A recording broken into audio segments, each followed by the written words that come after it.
Go. Good morning, Macon, Georgia, and everyone else around the world through the World Wide Web. This is the Morning Roast for Thursday. Are you sure? Yes.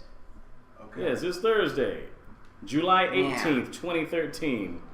You're here live from the doghouse, We made it past 12:21. Yes. Good morning, Zapper One. Yes, we have. Good morning, 6 months after. Zapper One. Good morning, Red 312012. Whatever the hell that is.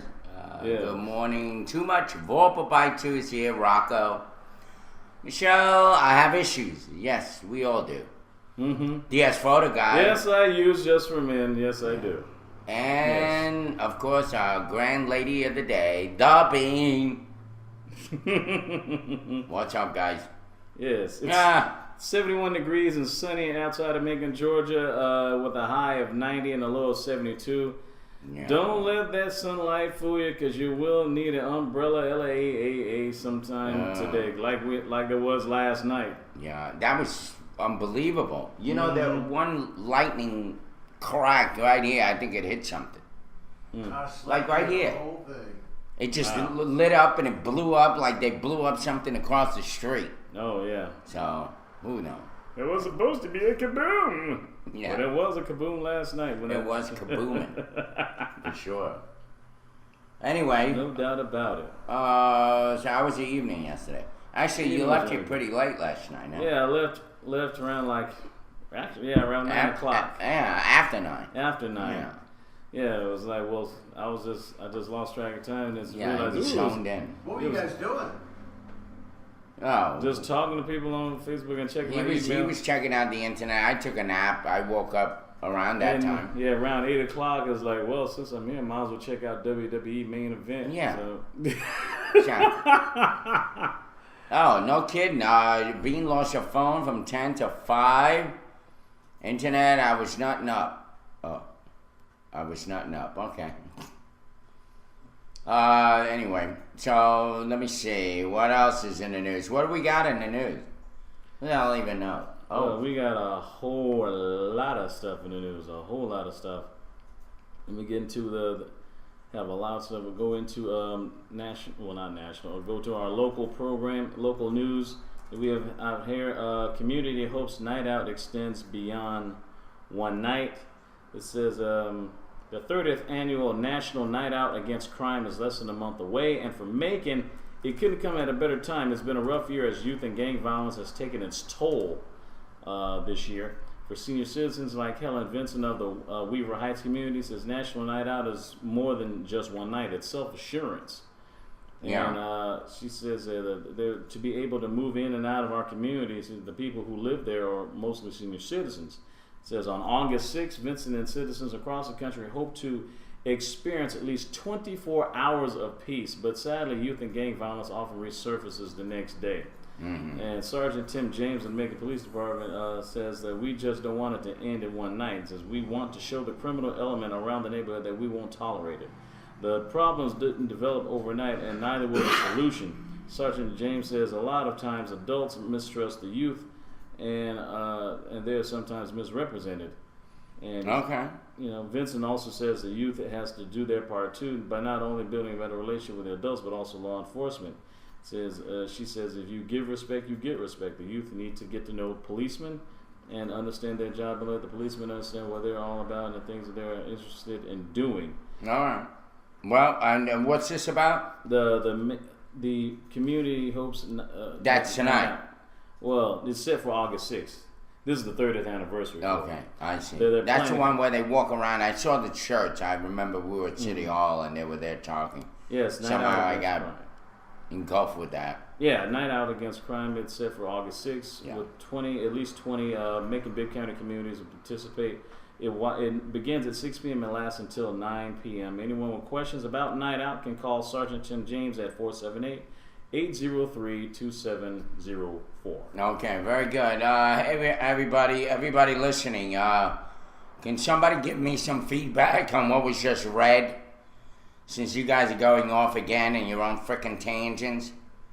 Let's see if anybody is listening. Rocco or Vorpal or all you other guys just sitting there coming to your social club every morning, talking to each other and bullshitting on our show, To the dean's office going now. off subject.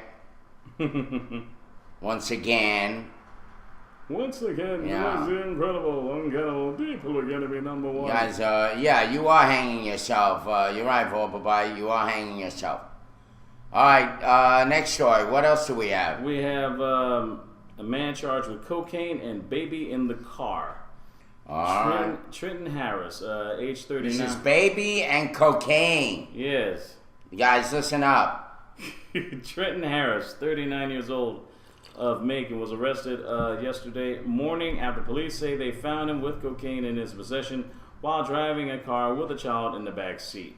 Macon police officers were on another call on Ridgeland Avenue and Colonial Drive when they say they saw Harris in a 1999 red Lincoln driving slowly through a neighborhood. That's pretty obvious. A freaking red Lincoln. Yeah. When Harris saw them, he tried to put on a seatbelt, police say, and they also saw a child in the back seat that was not a child, when that was not in a child safety seat. Police say that when they pulled the car over, Harris appeared nervous and refused to put the car in park. Instead, the police say he accelerated and drove away. Yeah. Police chased Harris's car and saw him roll down a window. They were able to pull him over on 3200 block and Avier Avenue, but Harris got out of the car and ran with a small plastic bag in hand. Wow. Which basically the bag contained 6 bags, smaller bags of powdered cocaine.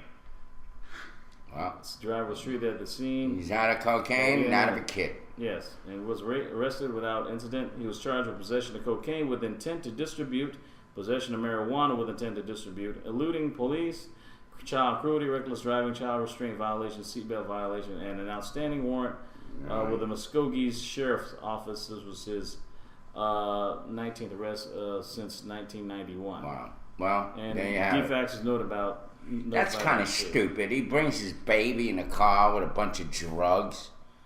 I mean, come on, man. Yeah. Yeah, he, well, obviously, another kid in a foster home and another guy in jail over drugs and bullshit. I mean, absolutely, preventable. Mm-hmm. By the way, dogs are pit bulls. I'm supposed to be getting my dog today. I was supposed to. But I rearranged it for tomorrow because we have too much on our plate today to go to. Mm-hmm. And I certainly didn't want to miss this event tonight, nor the event in Atlanta. Right.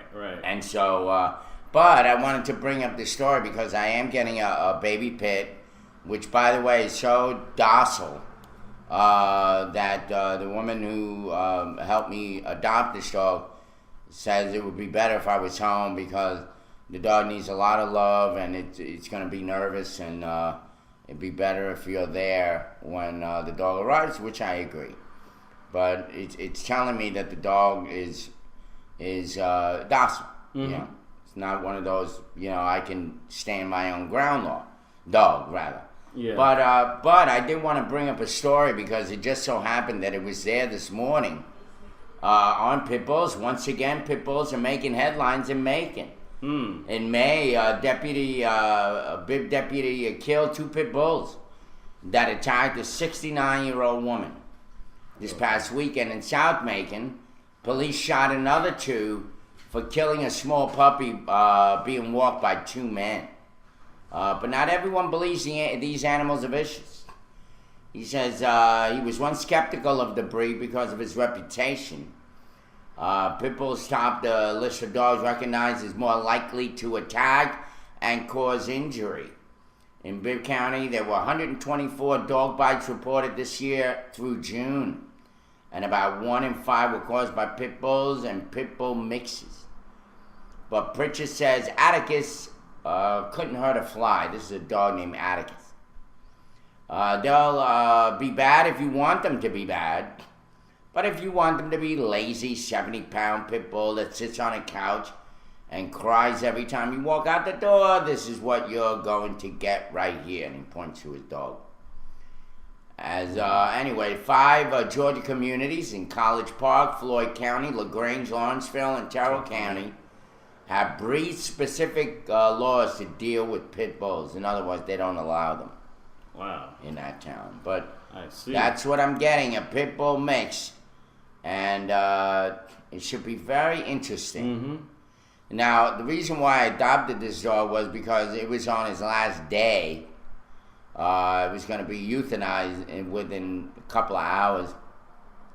They put out a last call, and of course, you guys know I went through my little traumatic experience with my little puppy, and I figured this is a good way of honoring that dog. Just taking a dog that's right there, close to being put down, and just taking it on. It's got the most beautiful face. I put up pictures of it already. It actually looks like a lab mix. Wow. But, these people don't know shit. They say it's Pit, and then you find out it's a lab. Like they did with me when we went to the vet. Oh, yeah. Actually, to the kennel. So I'm hoping that it'll all work out for me and Axel. She'll be here tomorrow. He'll be here, rather, tomorrow. Mm-hmm. And that's the way it's going to be. Okay. So, anyway, that's a news update on pit bulls. We got some more stuff here. Putnam Sheriff arrests 7 in gun thefts. Yes. Tell us about it, Derek. The Putnam County Sheriff's Office and the U.S. Bureau of Alcohol, Tobacco, and Firearms, the ATF, arrested 6 men and a juvenile on charges of stealing weapons and selling them in Atlanta. Putnam County Sheriff's Detective Terrell Abernathy says his department has been investigating a series of burglaries to vehicles in several neighborhoods throughout the county. Many of the break-ins resulted in theft of guns. At the beginning of July, the Federal Bureau of Alcohol, Tobacco, and Firearms alerted the Sheriff's Department that a gun that they had come across in an investigation matched the gun reported stolen from the county. The ATF set up a sting in which they bought 10 guns that had been stolen, most from Putnam County. The car the suspects were driving had also been reported stolen from the county, according to the Sheriff's Department. On July 8th, the Putnam County Sheriff's deputies joined ATF agents in arresting 7 adults and 1 juvenile. Wow. Ezra Matthias Rutherford, age 17, in Eatonton, was charged with burglary and 13 counts of entering an automobile, arrested on July the 8th. Jonathan Ryan Huddleston, also age 17, from Eatonton, charged with 13 counts of entering an automobile and burglary, also arrested on July the 8th. And Bruce Dwayne Beard, 20 years of age, from Eatonton, 7 charges of entering an automobile and burglary. And Harley Davidson Rich, age 18 of Eatonton, charged with 5 counts of entering an automobile, arrested on July the 14th. Lawyer, he's going to need one. Lawyer Antonio Nasir III, age 18 of Eatonton, charged with 4 counts of entering an automobile, arrested July 11th. Maceo Calvin Williams, age 29 of Atlanta, with 3 counts of entering an automobile, arrested on July the 8th. And the 16-year-old juvenile male was also charged in the case. There we go. More people getting arrested. Our jails are better than the hotel businesses today. You go to hotels, they're kind of slow and dying out. Mm-hmm. But the jails, of course, are wonderful. Yes. Breakfast, lunch, and dinner. You have 3 hot in a guy. You have a lot of doormen that lead you into your room, and you have wonderful views of behind the cage. Yes, and basketball court. Better than Motel 6. Yes, indeed.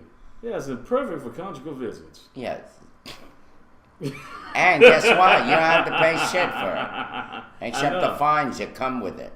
Yes, exactly. So why not go to, I don't know, what would you call it? Let's think of a name later.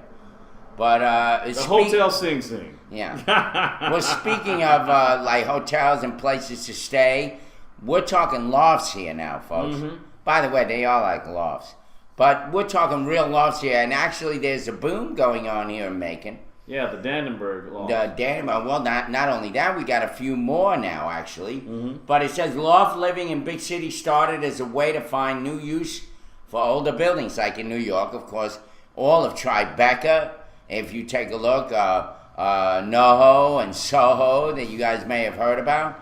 All those areas were all warehouse building that have been converted to gorgeous multi-million-dollar lofts with huge spaces, unheard of and not found really anywhere else in New York. Maybe Brooklyn, you may have a few, but really you don't have the space that you have in those areas in New York. Mm-hmm. And, downtown Macon is seeing a big boost in residential interest.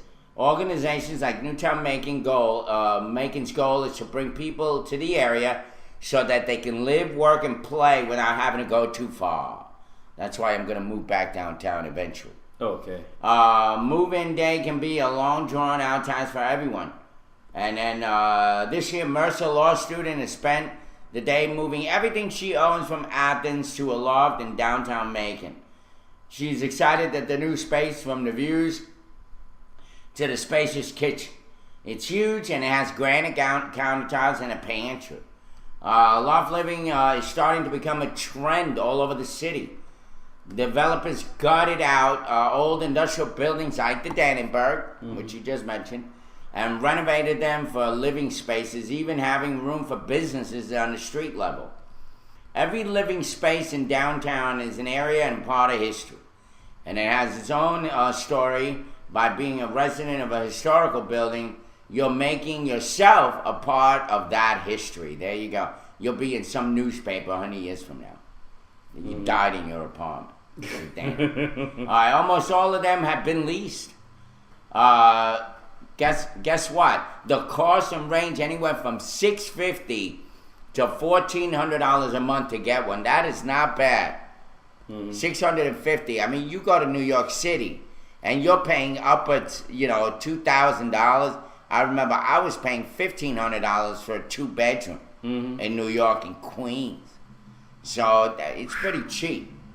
The lofts at 401 Cherry Street in Macon are completely filled. Department Associate Carol Nelson says the downtown area is attracting a lot of businesses, making her job to sell lofts a lot easier. The social life down here, everything to do. Well, the nightlife, the social life. Macon lofts, right? Yeah. Okay. Yeah, Macon loft. The downtown life still has a lot to desire. It really does. I mean, we went there, we couldn't find a damn restaurant on a Tuesday. What was up with that? Remember? Yeah. Walked around, we had pizza. They weren't even open or something. Yeah. And it was the day before the 4th of July. It was like July 2nd. Yeah. We couldn't even find anybody downtown. So they really need to work on that. Yeah. Like the businesses. Anyway, the downtown area isn't the only space getting a loft craze. Planning and zoning committees have approved more space in North Bibb County. One developer has plans on creating a loft with a rooftop swimming pool for residents and their guests. And I think it's a lot easier to study when you don't have a roommate around. Especially when work's intense, I guess. I guess some of these people are going to be like one-car driving.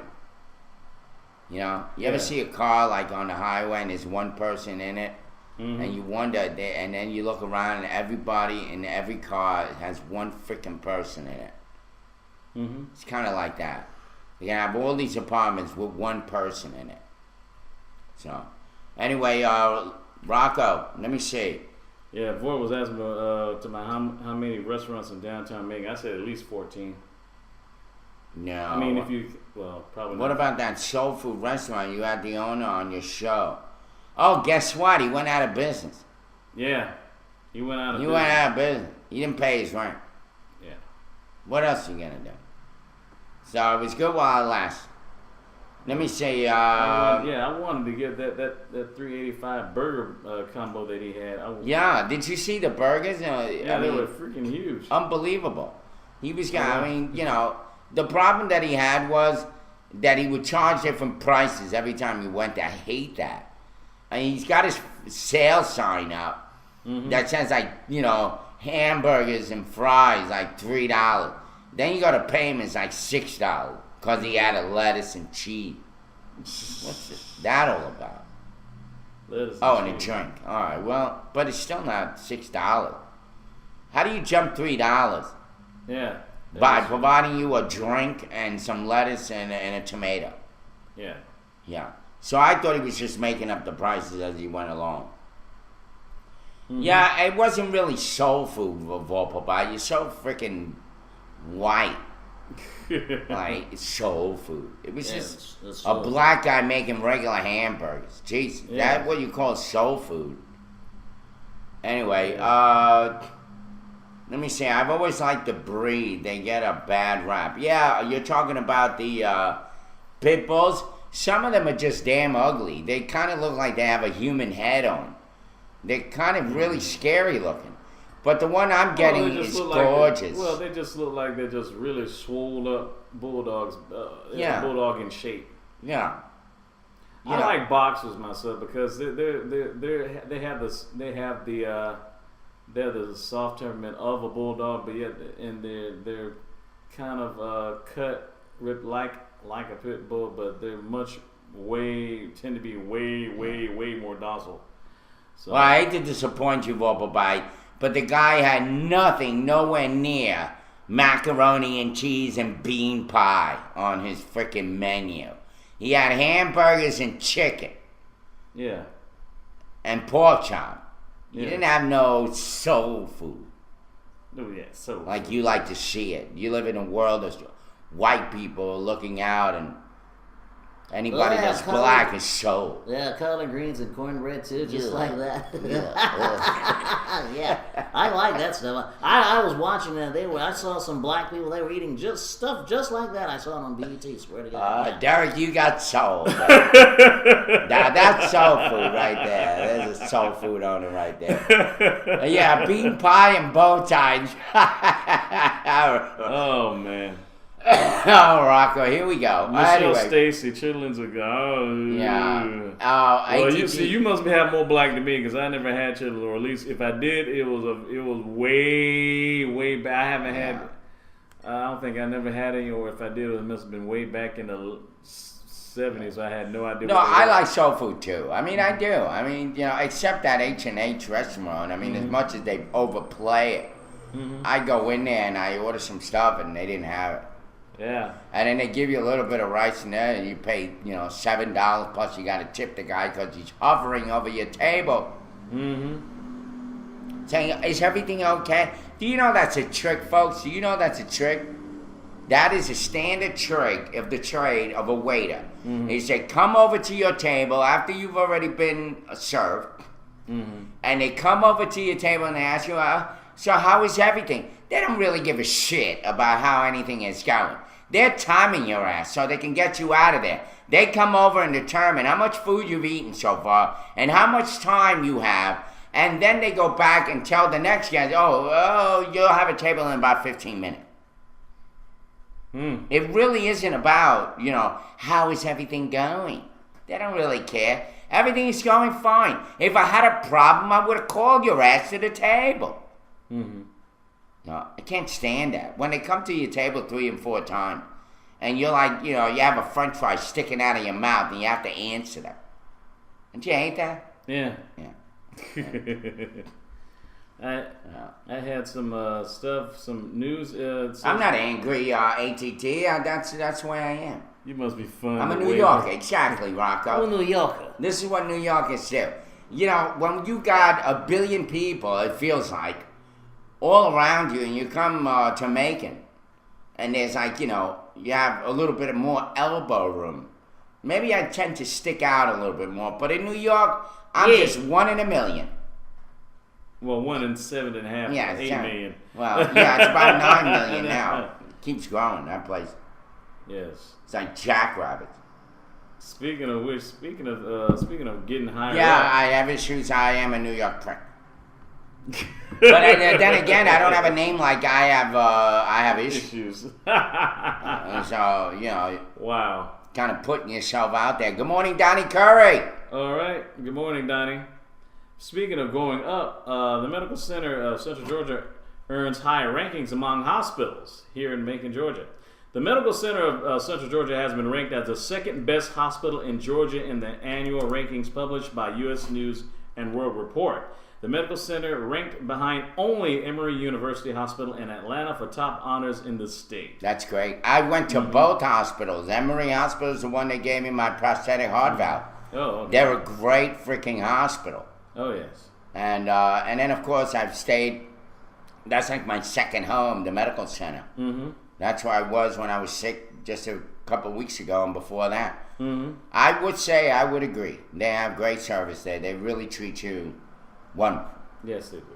Outside of Atlanta, in a region the magazine called the Coastal Plain, the medical center ranked first among all hospitals, I guess in the state. Besides the regional and statewide rankings, the medical center was ranked 48th in the nation among the 720 hospitals that offer cardiology and heart surgery. In this category in Georgia, only Emory University Hospital ranked higher at 44th. No. It was the second year in a row that the medical center had been among the top 50 hospitals in the nation for cardiology and heart surgery. The Medical Center of Central Georgia was also among high-performance hospitals in 10 adult specialties: cancer, diabetes and endocrinology, gastroenterology and GI surgery, geriatrics, gynecology, nephrology, neurology and neurosurgery, orthopedics, pulmonology, and neurology. No other hospital in Central Georgia was listed as ranked or high-performing in any category. Yep. Well, and by the way, DS says, too bad they're losing $36 million this year. But you never know. Michelle does agree with me. Emory's a great hospital. And they also have one of the best photographers in the world, which is DS Photoguy. Yes. Yeah, he works there. And my mom worked there. If you guys remember Yurak, Yurak actually lives like literally uses the internet from the hospital. He got free Wi-Fi because he gets it from there. He's right there, right next to the hospital. By the way, did you save that link, the Pitbull training I sent, so you can look at it later? No. Where the hell did you send it? Did you send it just now, AT? Thank you. You're the man. Thanks, buddy. Thank you. DSP, what the hell is that? They're having a medical photography art show in my area. All right, well, that's good. Did you guys read the news about Ric Flair, the wrestler? Oh, yes. Yeah, he's got it. Woo! You're going to give him an orgasm. Yeah. Ric Flair. Ric Flair, the nature He boy. says it's interesting stuff. Yes, it's Oh, very you like the pity breed? Yeah, I can't wait to get mine. You should see his face. And when I saw him, they said this is the last hour or last 2 hours he's going to be euthanized. I said, hell no. His little face looked like he was begging to be helped. Oh, broke my heart. Well, he'll be here tomorrow. Yes, I have the news from Ric Flair, the nature boy. 16-time world heavyweight champion. To beat a man, you gotta beat the man. Yeah. And Dusty Rhodes, you are not that man. Yeah, can you smell what Ric Flair is brewing? In those underwear. Yes. That they like to a wear. Mecklenburg County, North Carolina judge has issued an arrest warrant for pro wrestling star Ric Flair on the grounds of failing to pay spousal support to a estranged wife. Mr. Flair, born Richard Fleer, allegedly owes $32,352.51 from his estranged wife, Jacqueline Beams. Oh, but hold on. The story doesn't end there. Beams turned herself over to authorities on Tuesday after harassing Flair's current girlfriend. She was charged with a misdemeanor. Woo! Yeah, woo! And Yeah, released there you go. on $500 bond. You think he stole that from Michael Jackson? Probably Michael Jackson and him both Touching his stole it crotch all the time? From Little Richard, probably. Yeah. Probably stole from Little Richard. Yeah. Her attorney dismisses Flair's allegations as she harassed Wendy Killer, Flair's current girlfriend, in up to 50 texts and 5 voicemails. Flair has not disputed that he owes Beams $32,000, a result of an order to pay her $4,000 a month after she filed for legal separation last year. However, he noted that he has been hospitalized in the wake of his drug-induced death of his son Reed earlier this year, and has been unable to work. Flair indicated to the UPI that he intends to pay Beams the full sum, potentially as soon as this week. The reason I didn't pay my ex-wife the $32,000 is because my son died and I was in the hospital for a month, Flair said, according to the UPI. I was in the hospital for a month with a blood clot and didn't go to work for 3 months. So hopefully, best wishes, my condolences to the loss of your son, and hopefully you'll be able to pay your ex-wife the $32,000 plus dollars. And then after that, you'll be able to style and profile once again. To walk that out, to wear the 10 pounds of gold. to be a kiss stealing, wheeling, dealing, limousine driving, jet flying son of a gun. Woo! Wow. Yes. Son of a bitch. Listen. Unbelievable. Anyway, so he didn't pay spousal abuse. You know, Spousal support. what? Whatever. Spousal abuse charge. Being married to that guy must be very abusive. Yeah, the walking. Every time he walks in the door, they start playing the theme of 2001.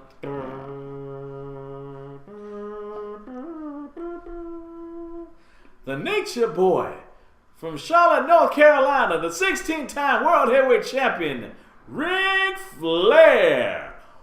Woo! That guy looks like he's on cocaine all the time, doesn't he?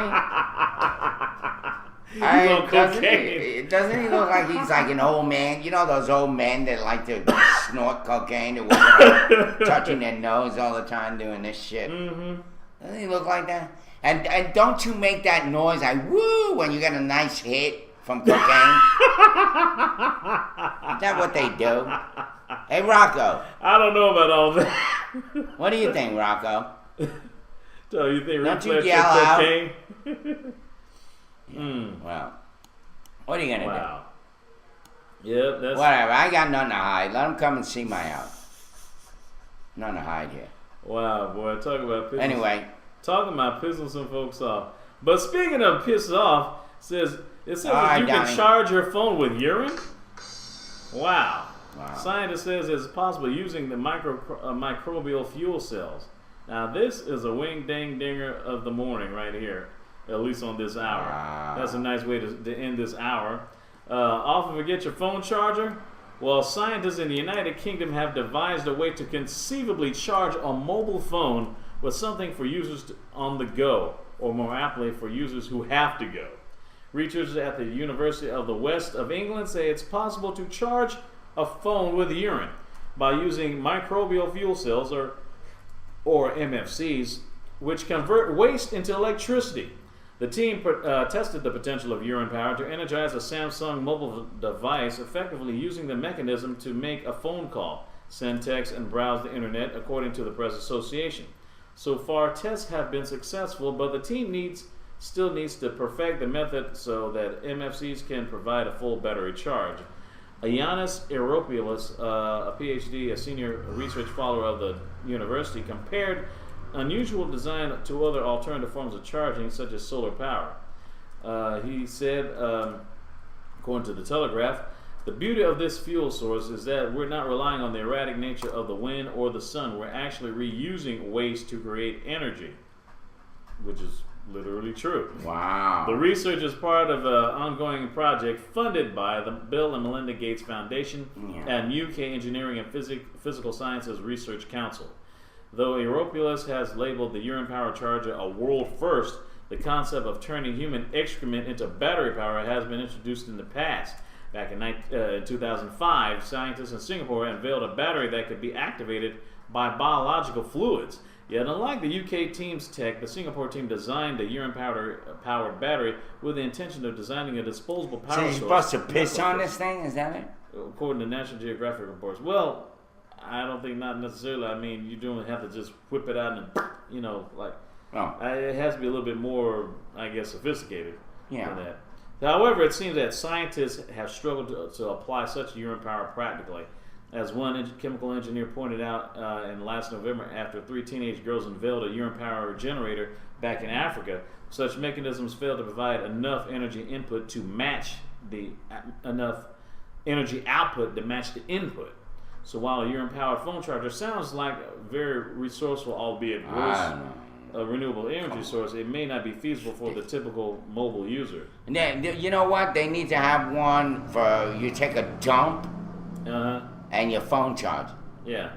Well, I mean, let's be honest. People don't want to have their cell phone smell like piss all day. Well, I Pee mean, all piss, it smells horrible once it sits around for a while, no? Well, yeah. So I mean, I guess until you can find a way to neutralize the scent in urine, you may have to just stick to plugging it up. You know what the irony behind all of this is? You think about this for a minute. Mm-hmm. we are really in a recycling mode, aren't we? Yes. We recycle anything, Yeah. you know? So now we're recycling urine. Yeah. We are recycling poop. Yeah. Oh, Fertilizer. Well, the $10 worth of poop is shit. Yeah. Right? Okay. And what's the other one? Fecal.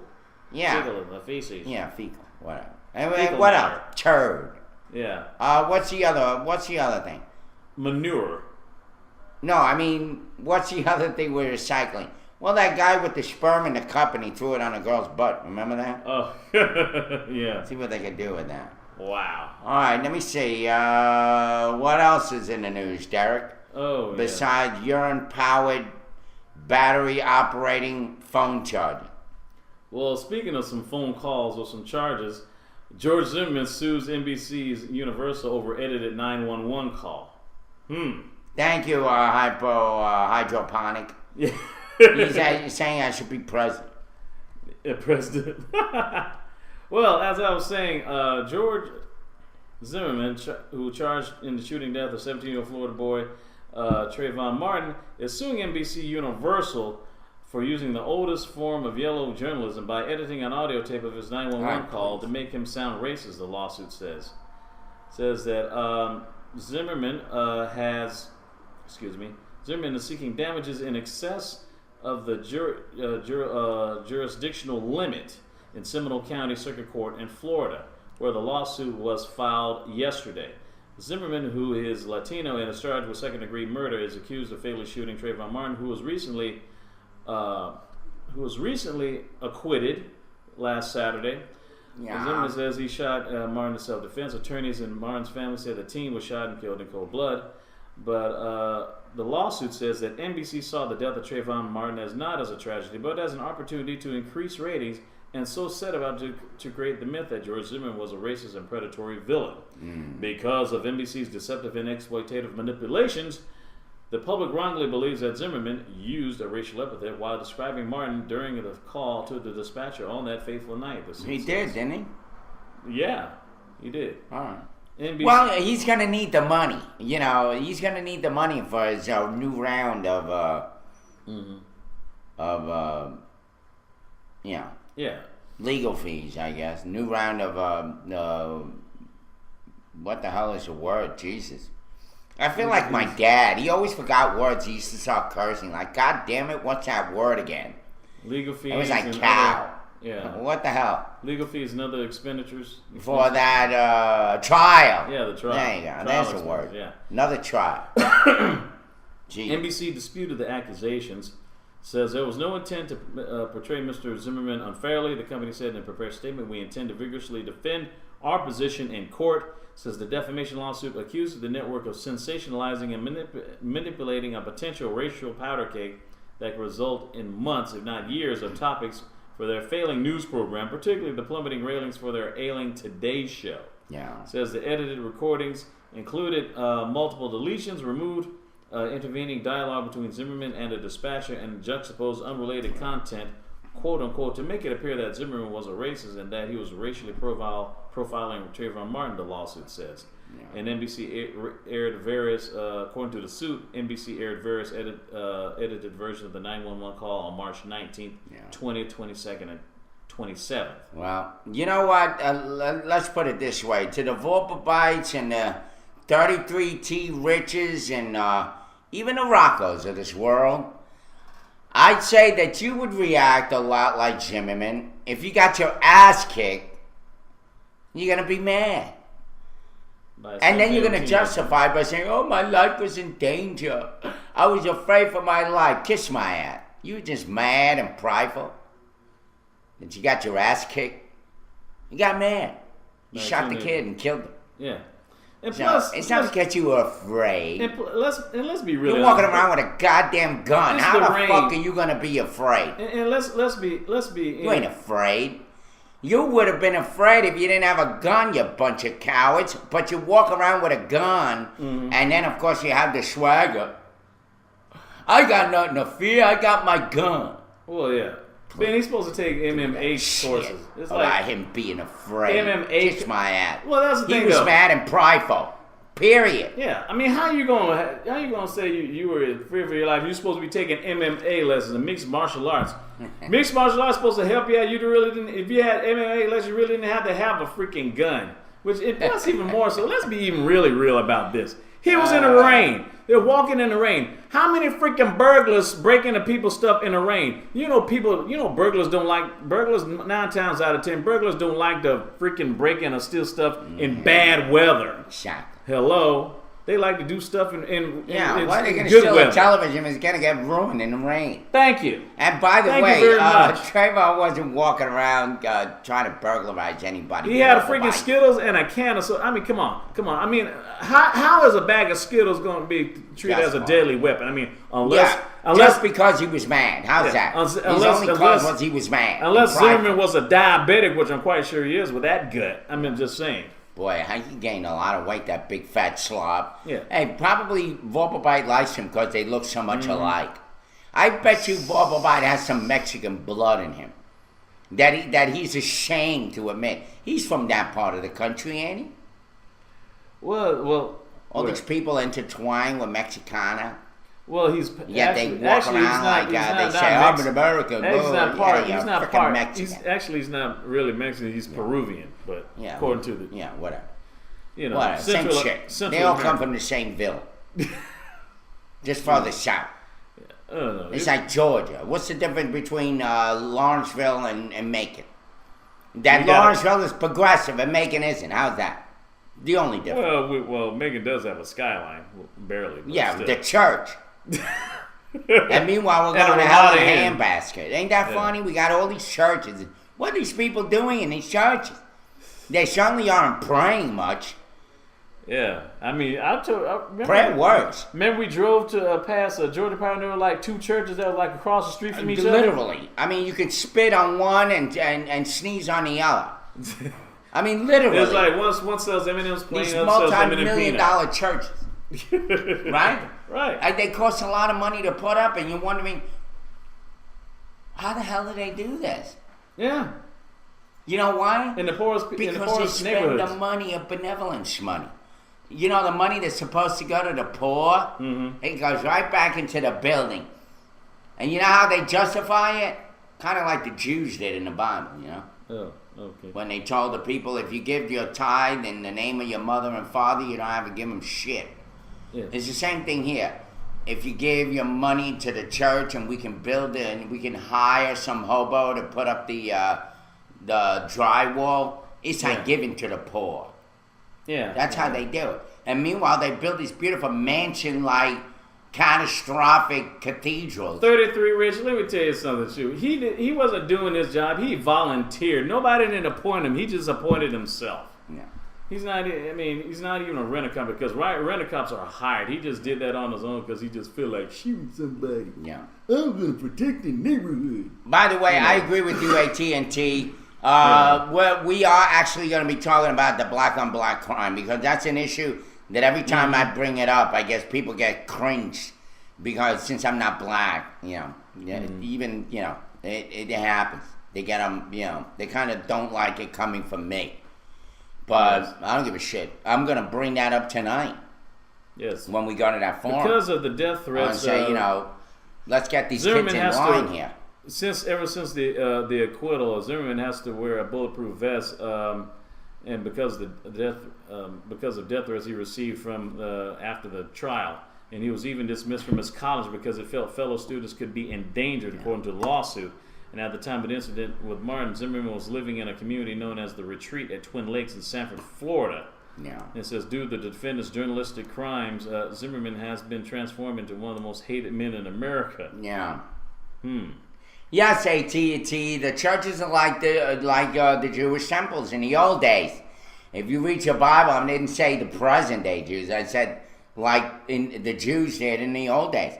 When Jesus said, when they were trying to justify themselves with the tithing, and Jesus said, you pervert the law. You know your Bible, right, AT&T?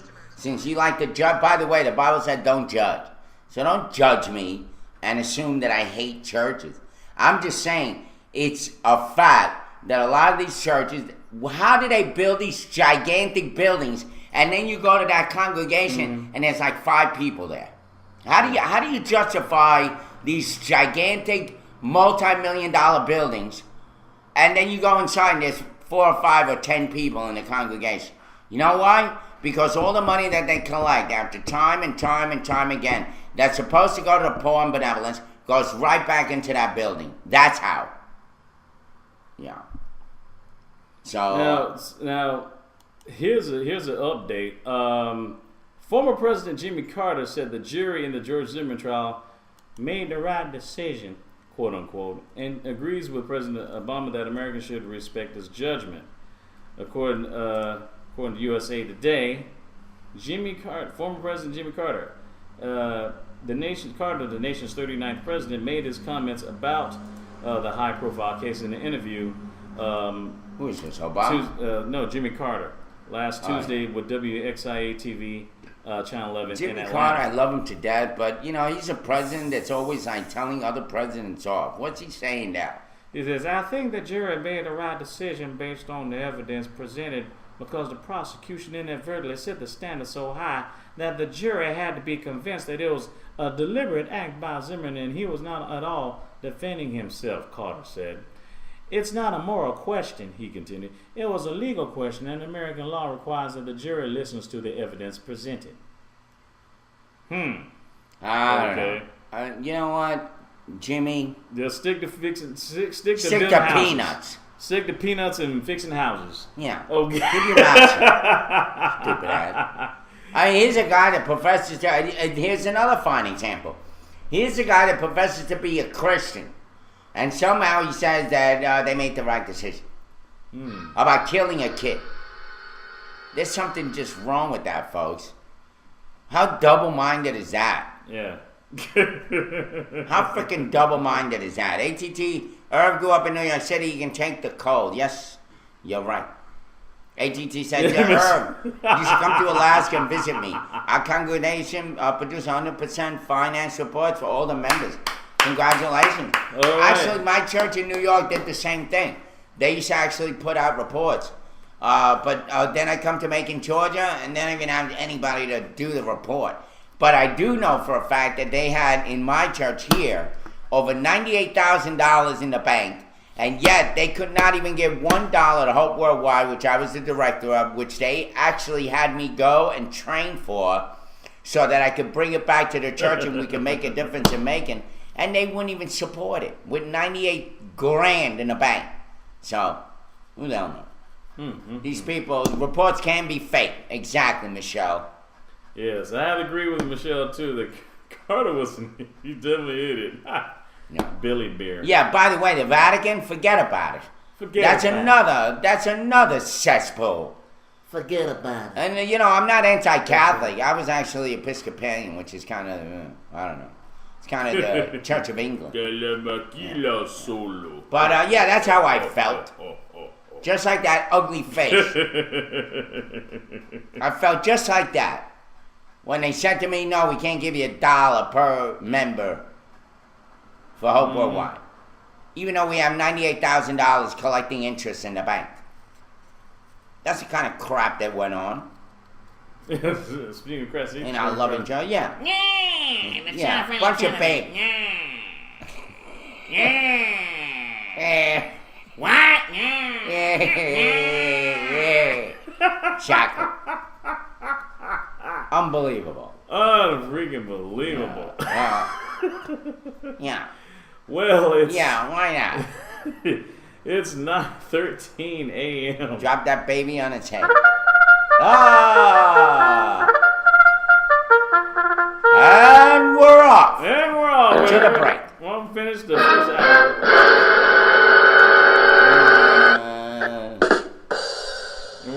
Finish the first hour. I love all those sound effects. Yes. We gotta have what's the fart one? Do we have one? My ass. Oh, there you go. Hey, stand up and There's go a to mic- the camera and blow a fart right in the camera. Oh, speaking It's- of farts, Rocco, control yourself today, Yes, please. yes, but Be a it's good boy, please. 9:13 a.m. Eastern Daylight Savings Time in Macon, Georgia. There you go. Excuse me. That's for you, ATT. It's 7. Oh. Fart it out. Let it out. It's Derek. It's 73 degrees in Macon, Georgia.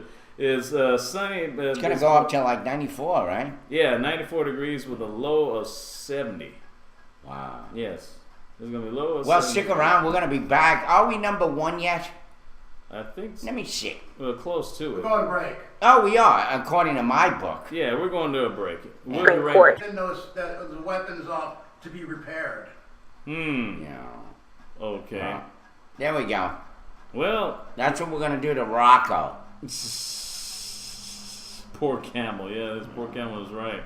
It's 9:20 a.m. Eastern Daylight Savings Time here in Macon, Georgia. The 74 degrees and sunny, at least for now, with a high of 94 and a low of 70 degrees. You're watching the Morning Roast in Yeah. its second hour with Irv, Ed, and DB right here. Well, I just want to say hello to everybody on the board here. Might as well. We're on a second leg. Black Moses, welcome. DES Photo Guy and Acid DJ. ATT, Home Skillet. How your dick hanging? I have issues. Jay goes to you. Mackinac is here. Michelle Stacey, of course. Infamous. How you dick hanging? Yeah, there you go.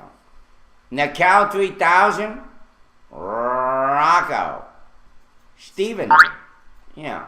Too much? Too much. Vorpal by 2. Like we didn't have enough with 1. Zappa 1. Cocknose. And Hydroponic. Welcome all you guys. Welcome, you guys. Good to have you Thank all. I have issues. Say hello. Mm-hmm. And by the way, tell us where the hell you're all from, so that you can let the other chatters and those that are kind of spying on us and not coming into the room. Yeah. But you're from the USA, up in some area 55454. Yeah, you know all the zip codes, don't Who you? gives a shit? You know what? Doesn't really. Oh, Minneapolis. Minneapolis, Minnesota, home of Prince. Yeah, And the Mall of America. yeah. They have a Yes. lot of androgynous people there, Yes. like Prince. Dearly beloved, we come to this thing that's Yeah, called Freak life. Sleek. There you go. Anyway, welcome all. Good to have you here from all over the country and all over the world. Uh-huh. In the universe. And the universe. Yes. Yeah, we got a couple of Martians here. And the World Wide Web. Yes. Who knows? You never know. An alien life form could actually be watching us every morning. Zappa's on the East Coast. That's what we are. Yeah. We're on the We will Southeast. We will not try to invade this We gotta time. make a movie about that. Oh, okay. And then we get captured and What the hell's Paisley Park? kidnapped by aliens. Oh, Paisley Park. That's I think Prince's studio at his home. He has his own Oh. studio, Paisley Park Records and stuff. Okay. Back in the day. Well, welcome Paisley. Yes. Paisley Park. Okay. Wasn't Paisley that shit that they used to have on the town? Who's Radio Mac? Somebody tell me who Radio Oh. Mac is they keep talking about. Yeah. Mm-hmm. Anyway, we got a lot of shit to talk about, A don't we? whole lot of stuff. Yeah, going let's see. on. What the hell? Let's come up with some. Well, I have some. While you're looking, I do have some local news. At least some good news, in fact, for about frickin' students. time. Students at 10 Houston County schools get free meals. Says Oh, yeah. students at 10 schools in Houston County will be able to eat breakfast, lunch, and a snack for free through a government program. Wow. The Houston County Board of Education is implementing the Community Eligibility Option (CEO) for free meal reimbursement starting This with is free luncheons in school, right? yeah, starting Okay. with the coming school year. Through the program, 10 schools will offer meals free of charge to all of their students. Wow. Georgia is one of 11 states selected to implement the pilot program this year. A CEO will be available to the entire county with the 2014-2015 school year. Okay, very good. So they're going to get free lunches Mm-hmm. to schools, and then we're going to go to the other spectrum of free lunches in India. Mm-hmm. And it says Indian principal on the run after 22 students die from school lunches. What do you think of that? Oh yeah, that's the update of the story that I had Yeah. yesterday. The headmistress of the Indian school where poisoned lunches killed 22 students is on the run. All right, so how do these stories gel? I don't know. I mean, it's Isn't it funny? yeah, it's funny. Actually, yeah, funny, crazy, not funny. Hee ha. Yeah, ha, well, yeah. The following, well, going back to the one in House County, the following schools will offer breakfast, lunch, and snack if the school has an approval after school program at no charge to the students. The schools are Centerville Elementary, Lindsay Elementary, Linwood Elementary, Miller Elementary, Northside Elementary, Northside Middle, Parkwood Elementary, Pearl Stevens Elementary, Russell Elementary, and Westside Elementary. And make sure your head mistress, Has good, and good food, has good rep, Definitely. reputation. But Says they said 25 people remain hospitalized, including 24 students, and the school's cook, whose accounts of the incident are under scrutiny. And the students started vomiting soon after their first bite of rice and potatoes on Tuesday at the school in the northern state of Bihar. Some fainted, and it killed 22 students. Yes. So Yeah. Anyway, I do India's have school an- program yeah. is ambitious, but it's far from perfect. They got a billion people there in India. Yeah. Billion and a third. Yeah.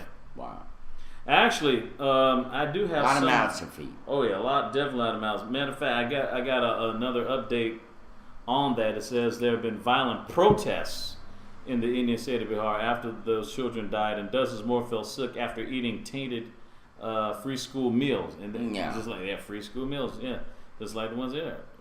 Okay, Adjo.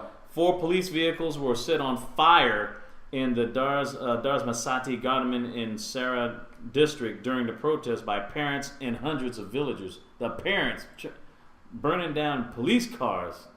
They doing that anarchy. Yeah. A doctor at the local hospital said a chemical used in pesticides was likely to be the cause of the contamination. See, yeah, the phosphorus thing, either pesticides or fertilizer, one or the other. It had to be one of the two. The midday meal scheme provides free food, but often suffers poor hygiene. It was introduced to combat hunger and boost school attendance, and reaches 120 million children in 1.2 million schools across India, according to the Indian government. Yeah. The school's cook told a government official that she thought a new type of cooking oil may have been the cause of the poisoning. Cooking oil? Yeah. That's why she's under scrutiny. Well, I mean, they tainted it with some kind of rat poison or some shit. I don't know if it was. Some kind of poison. Actually, they named it like something phosphorus, Oh, okay. like hydro-killing phosphorus or some shit. I see. Some kind of phosphorus. The 28 sick primary school children were taken to hospitals in the nearby town of Chahapra in the state capital, Patna, after consuming the meal of rice, soybeans, and potatoes on Tuesday. BBC correspondent Amarnath Terrari said local people armed with poles and sticks had blocked the streets and locked railway gates, halting the movement of trains. Yeah. Talking about see, they weren't doing no picket signs. They were about They're on business. trains. Yeah. Well, you got 1 billion people, and a few of them show up. That's a lot of people. Oh yes. Oh yes. 1 billion point whatever. Billion five. point 3. Yeah. By the way, I just want to shout out here, Michelle Hydroponic is sorry. Forgive him, and you guys can make up afterward. Okay. But he's sorry. Send me a personal message. So It thank says you. as well as the he's here. Yeah, it says as well as the protests over in Dharmasi Gandaman, where the school is located.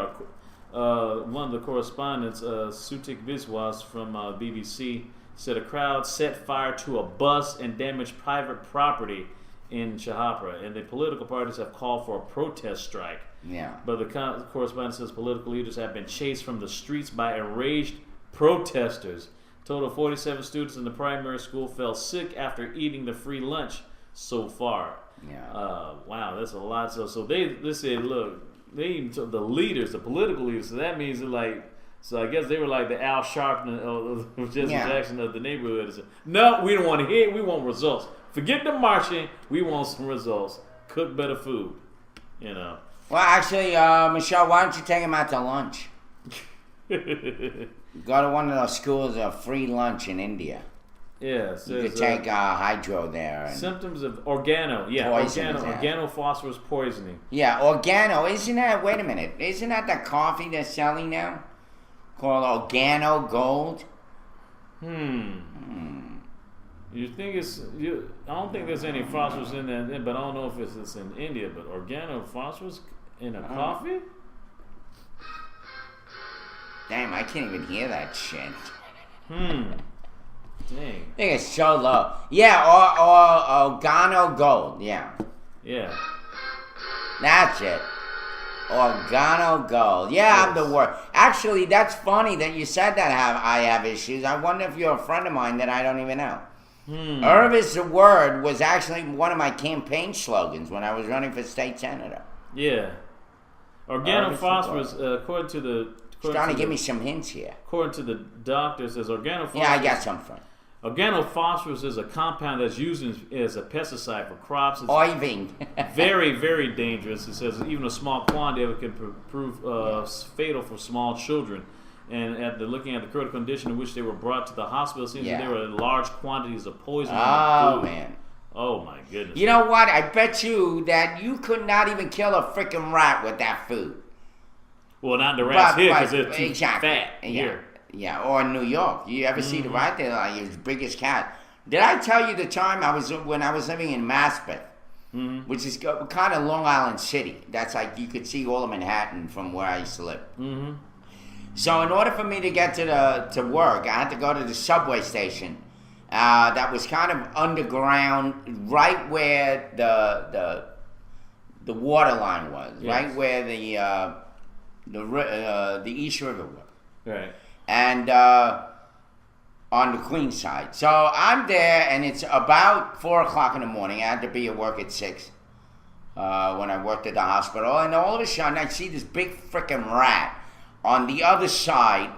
And the way it works is you have the platform over there, then you have the track, then you have a track, then you have a track, then you have a track, then you have another platform. So you have 2 express tracks running through there and 2 local tracks. So all of a sudden, I swear to God, that rat looked right at me, and it starts going up the stairs, and I'm watching this shit. And I see the little bridge, and he starts coming on. It comes to my side. And he starts walking towards me, so I start making all this noise, like, I got this mugger rat coming at me, and this thing was huge. Yeah, and you hear them making noises, you know that noise that they make. You can make the noise there. That shit was scary. And you know what? I started making noise, and he kind of stood still. But that son of a bitch kept coming at me. Hey kid, you got any cheese? And then I just started like freaking out, and of course, You got any cheese? he went like before he got to me, he went in one of the holes in the wall. You got any cheese? God, man. Got any cheese? Almost attacked by a freaking rat. Yeah, I bet he was big by the big. In the morning. It was scary, I swear to God. Hey, but he kid. looked right at me, and he goes Got any up the cheese? stairs and across the bridge, and then he starts walking. How about a hot pastrami on rye? Got a hot pastrami on rye? Okay, never mind. I just Exactly. yeah, Maybe got I a did Philly cheesesteak smell over like here. pastrami. Anyway, so no. That was, listen. That I'm telling you, that rat was coming out, but I started making noise, so maybe he got scared. But I don't know. It didn't look scared to me. Yeah. He just found a convenient hole in the wall to crawl into. Yes. That's it. Mr. Shahi, I guess one of the ministers said the Shahi. oil had been brought from the grocery store by the teacher's husband. And he said that the grocery store and the other men in his family had fled for safety, for fear of their lives. And an inquiry has been begun to find the causes of the poisoning, and 200,000 rupees, which is $3,370 American money, in compensation offered to the families of each of the dead children. And there's fear of the dead that could rise as some of the children, all below the age of 12, are critically ill. Yeah, well, That's a sad situation. very sad. I just hope that the food is very, very Yeah, they good had quality that last over in meal. Houston County. So we don't want nothing like that happen here. Yeah. Oh, did you hear about that guy that was executed and what he ordered? He ordered all these meals. Mm-hmm. I'll try to find that story for later. But I mean, he ordered a pizza pie. He ordered a lasagna meal. He ordered shell food like crabs and all. I mean, this guy went on and on and on. And in the end, he also had some kind of a drink and. I mean, it went on. It was about 10 course meal, all of them full meals. So they got mad. They fed him all of that. That was his last meal, before he was executed. And the county and the district decided to outlaw last meal. Now you're gonna die Hungry. They said, screw that, Well, where do you think that goes? when because they took die? advantage. They got a mess to clean up then. Yeah. Yeah. Anybody hear that out there? Anybody hear about the last supper this guy had, where he had like a whole bunch of different meals? It was hysterical. They went on and on. It was about 10 meals. I mean, a full meal. Mm-hmm. Like crab legs and all sorts of shit he had. You know what my last request would be? Harry Beaver smothered in underwear. Yeah, he had some burritos too. He did have burritos. He had something Mexican. Wow. And he had Italian, Mexican.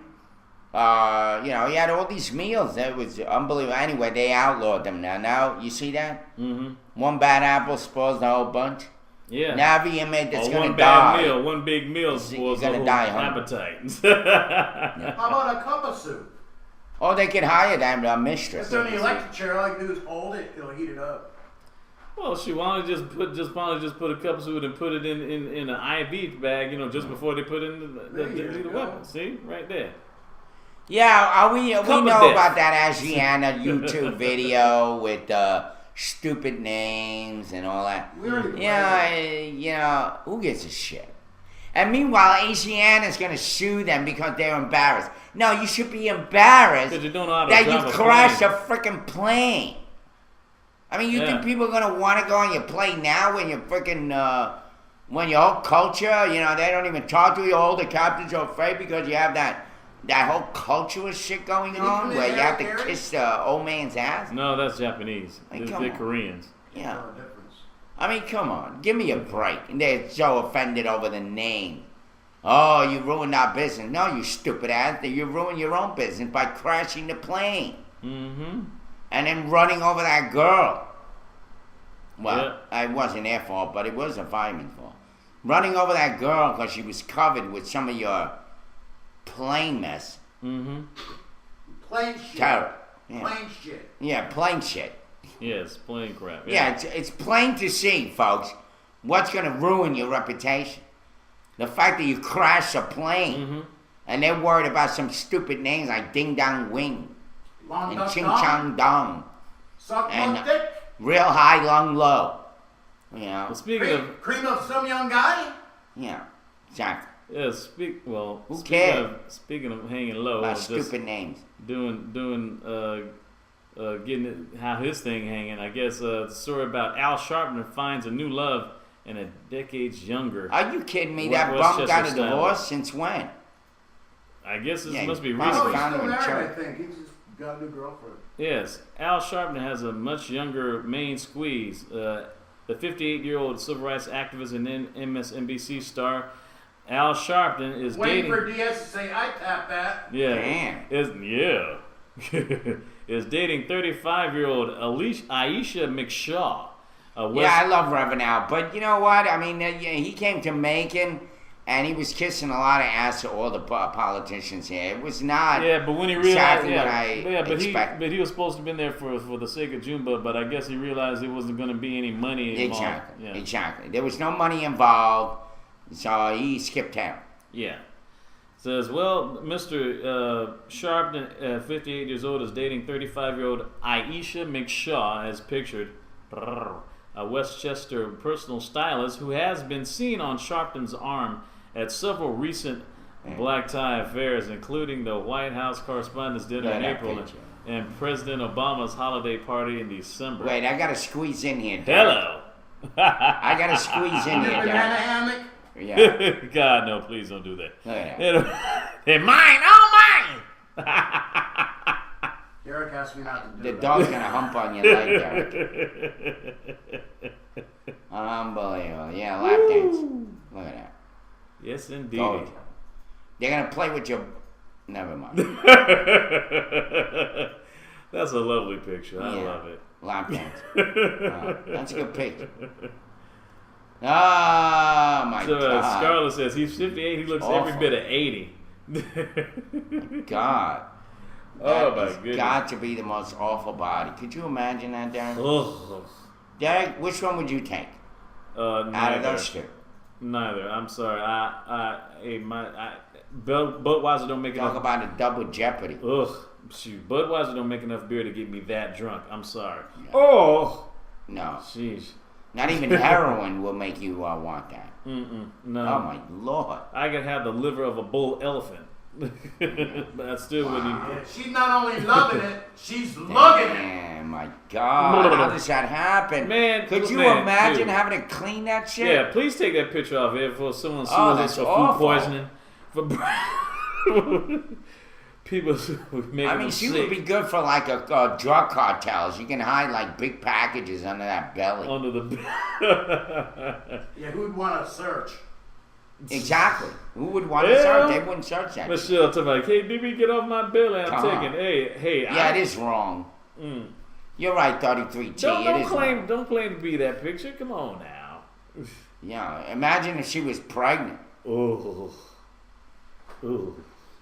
Oh, Ooh. All right, enough of this. I'm sorry. I have to gather my my eyeballs. Well, speaking of some health problems, or supposedly so it seems, Oh, this is there was a Tennessee woman. This is from Leave it to Tennessee. yeah, of course, Tennessee. city of multiple baby daddies with multiple baby mamas. Yes, and tornadoes. And tornadoes, yes. This is by David Boroff of New York Daily News. Tennessee woman was diagnosed with ghetto booty by a doctor after complaining of lower back pain. Wow. Now there's such a thing as ghetto booty. I never thought. I mean, I guess that's where you get your soul food from, right, Volpobine? yeah. I hope it wasn't Yeah, from the ghetto twerking. booty. But All right, I gotta hear this. It's ridiculous as this is. Who cares? But I want to hear. I okay. do. Terry Ragland, a Tennessee woman, was coping with severe lower back problems, endured even more pain when a doctor diagnosed her with her ghetto booty. Miss Ragland, who's 55 years of age, could not believe the words coming out of Dr. Timothy Swayo's mouth during the April appointment of sports orthopedics and spine in Jackson, Tennessee. Oh my goodness! So what's that about? I mean, her ass is big, or what are they calling ghetto booty? That means you have to apply for that story. Yes, that's the Alright, problem. Says, you just have some ghetto booty. I just said, lower back problems of the lumbar region. you just got too much junk in your trunk. That's what it's saying. All I have to say is maybe they ought to rename that booty movie, that Longwood or Hardwood, whatever. Goodwood. Oh, Goodwood. That doesn't have anything to do. Ghetto with booty. Where's your ghetto booty lady? Uh-huh. There you go. Yes. That's a ghetto booty lady, right there. Yes. For some strange reason, the doctor said she had reason why it's because her butt's too big or something. That's got to be the. That's the dumbest- old ghetto booty diagnosis, like Rocco said. Yes. Let me see if I can get a more update of the story, more detail Yeah. of that. Says the woman said when she first heard that There you go. that term ghetto booty, she says, I think I blacked out after he said ghetto booty. I think my mind was just stuck on the phrase because I could not believe what he said that. Miss Ragland, age 55, in an interview from her local news outlet WREG, Wow. says Dr. Swayo later sent Ragland a letter apologizing for her use of his term, explaining it was an attempt to translate the diagnosis into something less technical. Reached for a comment, Dr. Swayo, SWEO, the doctor clarified, What I was trying to explain to the patient, that she has a lumbar lordosis, which is a fancy name for the curve of the lower spine that makes the buttocks protrude more. And in trying to explain that, I said that she had ghetto booty.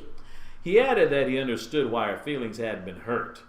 The National Institute of Health defines lumbar lordosis as an inward curve of the lumbar spine just above the buttocks. The sightless sway back as an alternative name for lordosis. Per Dr. Swale's website, he has more than 12 years of experience in orthopedics.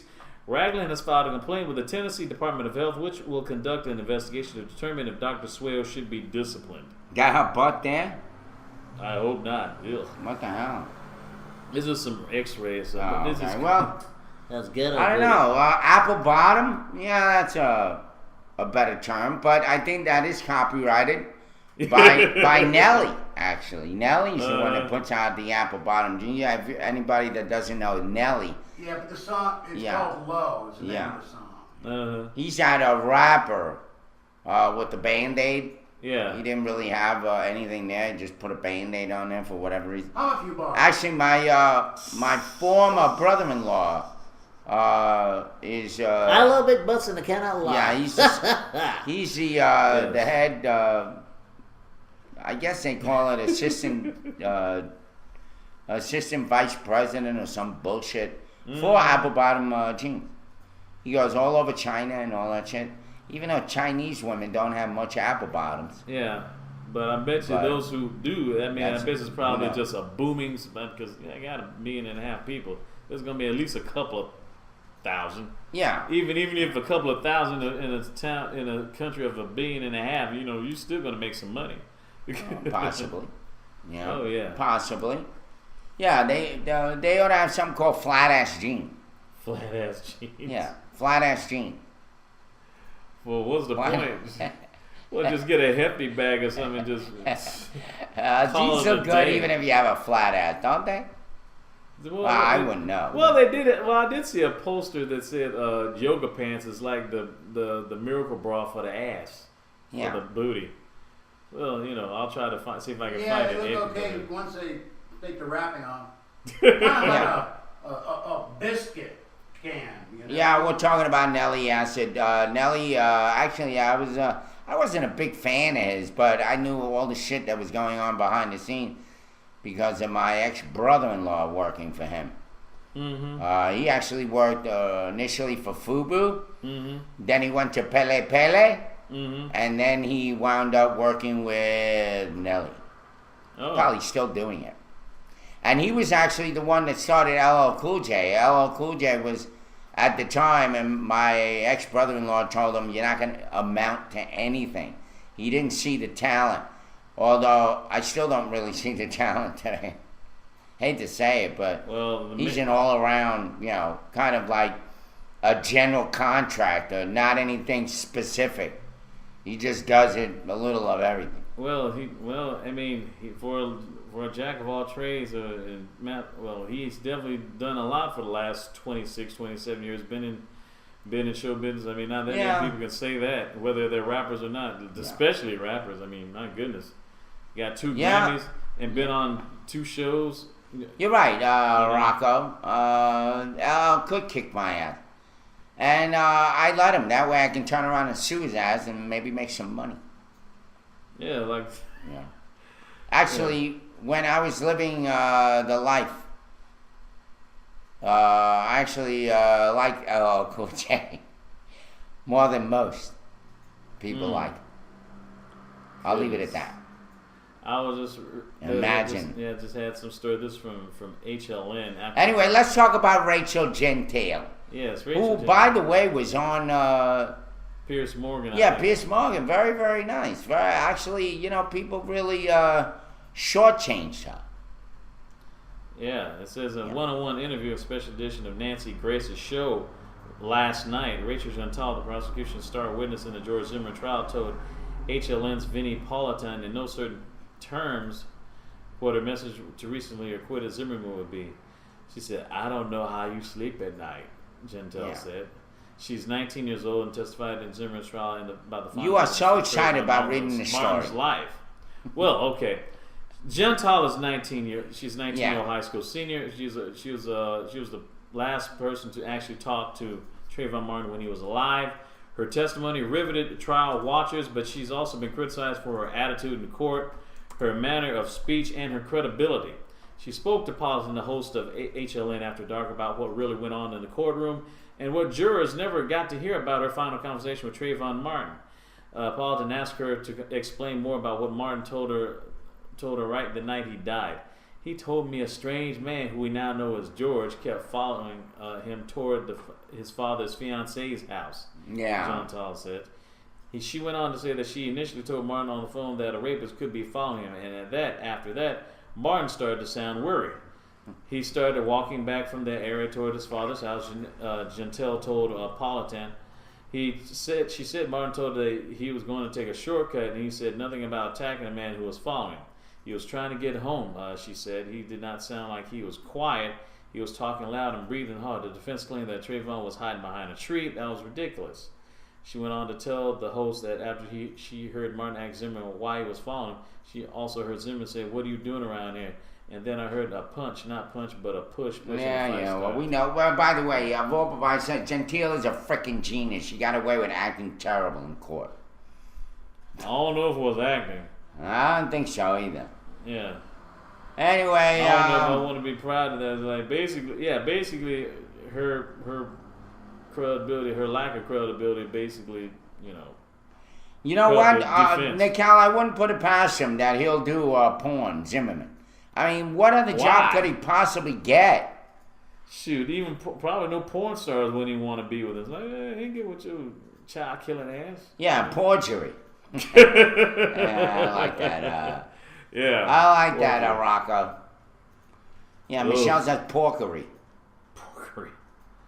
There Oh we my go. goodness. That's what I'm talking How you feel like a Martian. Mm-hmm. There you go.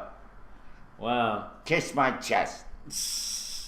Yeah. Well, speaking of which, because of the outrage, I guess this is some sports-related news. Many athletes erupted in outrage on Saturday.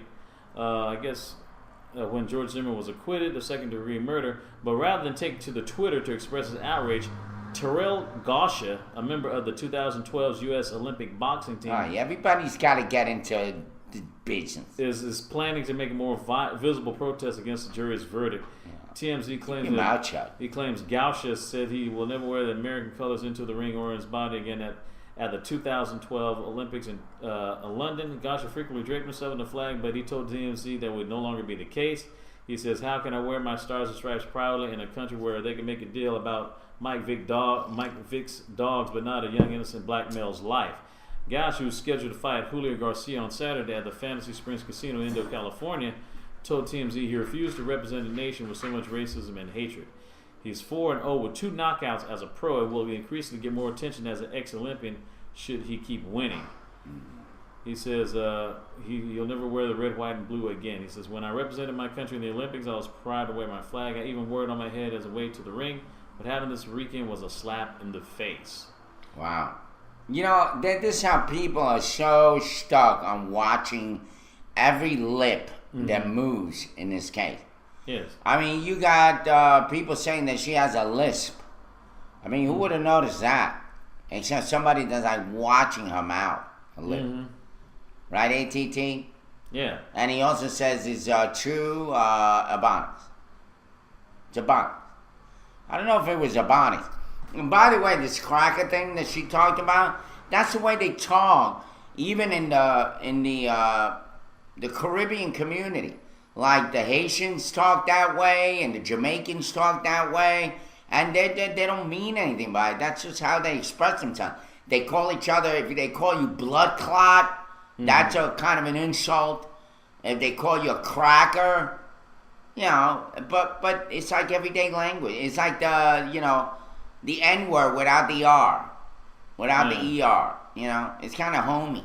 Yeah, homie, cracker. Okay. Did I tell you the time I went to Cracker Barrel? For real? Yeah, I went to Cracker Barrel with a friend of mine. He's a writer. I swear to God, I walk in this place, and of course all I see is, old women and older men that look like they just came out of the Cherry Blossom Festival. So I, inadvertently, I swear to you, I let out without thinking how loud I could speak. Yes. I looked around and I said, "I get it. Now I know why they call this place Cracker Barrel. There's a lot of white people in here. And my friend is like almost like, I mean, he's 6'3", and he almost sunk to like 2 feet. Yeah. He freaked out. He's like, "Shh, don't say that." I'm like, dude, look around. This is why they call it Cracker Barrel. It's like, remember the other barrel, the barrel of monkeys? Yeah. The ones where the monkeys come out? You kind of hook on? Mm-hmm. Yeah, this is the same thing, except Wow. it's not Okay. monkeys. That's something to know. Hey. Well, I do have some other words far as in golf in sports. The British Open is underway. It's been going. It started today, and so far the person in the lead is number one position is Zach Johnson, who's today he's 5 under par, and Who's that? He's a golfer. Ugh. And Yeah, they're 3 birds away. yeah, 3 birds away. And tied for second place is Rafael Cabrera Bello and Mark O'Meara, not to be mistaken for the defense lawyer. Yeah, right. Mark He's O'Meara. going out golfing and he's changing his name. Yeah, Mark O'Meara and Rafael Cabrera Bello, they're both tied for second with 4 under par. Yeah. So that's a lot. So it's been kind of hectic. It's going to be going on until the 21st. It just started today in England, the British Open. It'll finish on Sunday. I don't know whether or not Phil Mickelson, he's tied for 7th place with a 2 under par. Doesn't say anything about Tiger Woods where he's placed in as of yet. I don't know if he's started actually as he teed off yet or anything like that.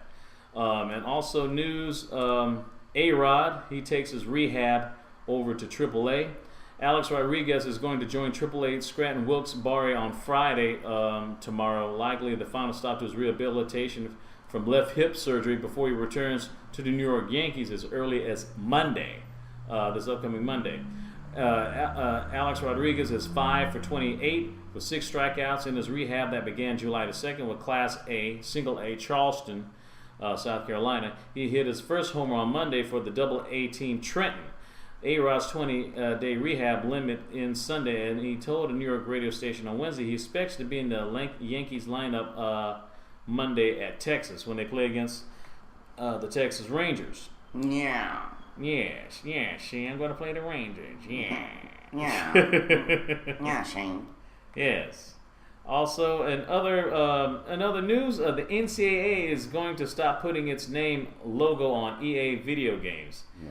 It says, hang on to NCAA Football 2014, all you video game fans, because it will be a collector's edition. The NCAA said Wednesday that it will no longer allow Electronic Arts Incorporated, EA Sports, it's in the game. They will not allow Electronic Arts Incorporated to use its logo starting next year. The move ends a lucrative business deal with the gaming industry giant and comes as the NCAA fights a high-profile lawsuit that says the governing body owes billions of dollars, billions with a B, Yeah. to former players for allowing their likenesses to be used for free.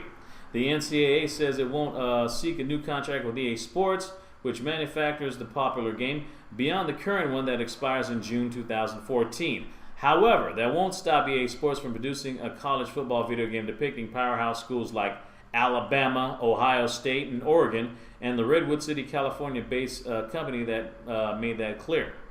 It says that the company reported $3.8 billion in net revenue during its last fiscal year, and aside from its NCAA football franchise, is well known for Madden NFL, FIFA soccer, and other games.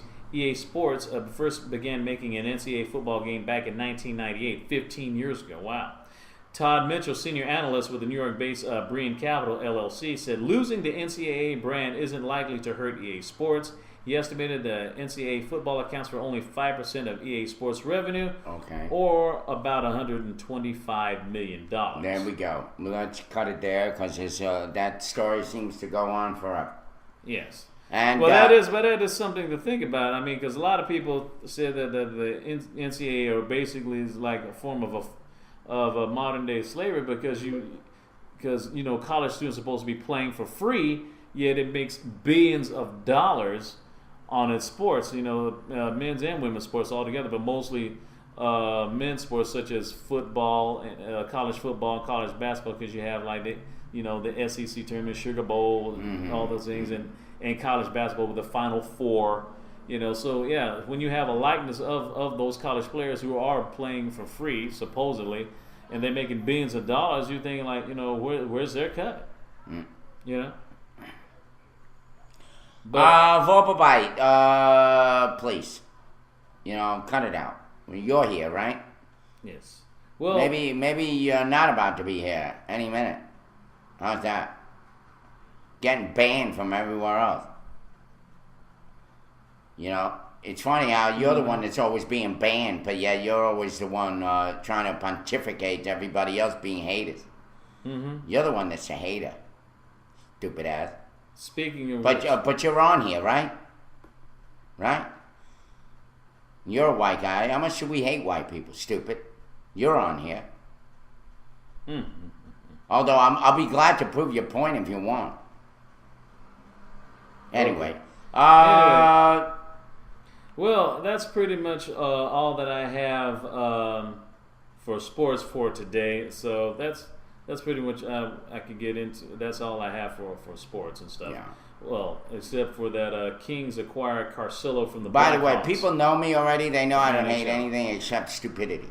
Like you, Vorpal. They know I don't hate anybody. I don't. I mean, Well, history proves it. History proves it. yes.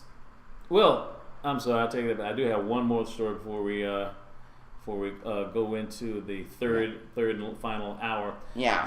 Michael Jordan promotes his siblings with Bobcats. I know you have a problem with nepotism.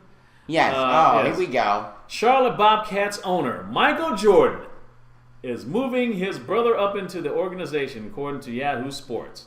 Larry Jordan will become director of player personnel with the team and work under director of basketball organizations Ron Higgins and general manager Rich Cho.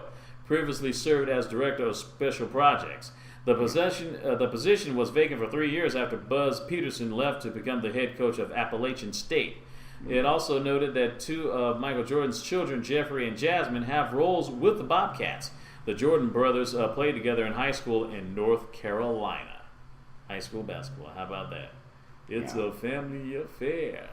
And then, that's all for that's true. I mean, when I think about this for a while, most of the racism that comes out of the show comes out on the chat. Because really what we're trying to do is give you the news. And by the way, thank you, Eve. We love you. You keep it up. Yes. Also, I know I meant to say this. I have one other sports related Eve's story. my female pit bull. Thank you. She goes after them. Thank you. And make sure you keep doing that. Also, yes. Also wanted to say in Hartford, Connecticut, just want to pay condolences to Mescarim Legacy, 26-year-old. She is a former Olympic and professional runner from Ethiopia who was due to give birth.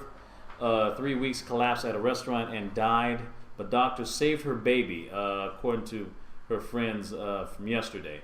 Miss Legacy was 26 years old, who lived in Westport, was with her 2-year-old son when she collapsed at a Chinese restaurant in Hamden on Monday, said her friend Fatima Sene. She was transported to a hospital where she died and the baby was saved. The cause of death was unclear. Yeah. And she ran the 1,500-meter competitions in the Athens Olympic Games in 2004. She finished 12th place in the first-round heat with a time of 4 hours, 18 minutes, and 3 seconds and didn't advance to the medal race. She moved on to professional running career in the U.S., competing events including the Boston Indoor Games, Fifth Avenue Mile, and Manhattan and Melrose Games in New York. And she hasn't raced within the past 3 years, obviously. Yeah. Well, he can shine any screenshots he wants with all the hate that he spewed on here. It's going to come back and bite him in the ass. I could care less. Are pit bulls really more dangerous than other breeds or just singled out in the media? Actually, if you take a look, Chihuahua's a hell of a lot more aggressive, although they're small. But if you ever own a Chihuahua and have one in your arms, and God forbid somebody steps up, they take a bite at you, they're almost like a little mini alligator. It's like Yeah, really but vicious. Heaven forbid if there would become a time when you have people talking about they've been mauled to death by a chihuahua. Yeah. Pitbulls are mostly like, right, they're like any other dog. I mean, any dog that you train to be a vicious animal. Hello.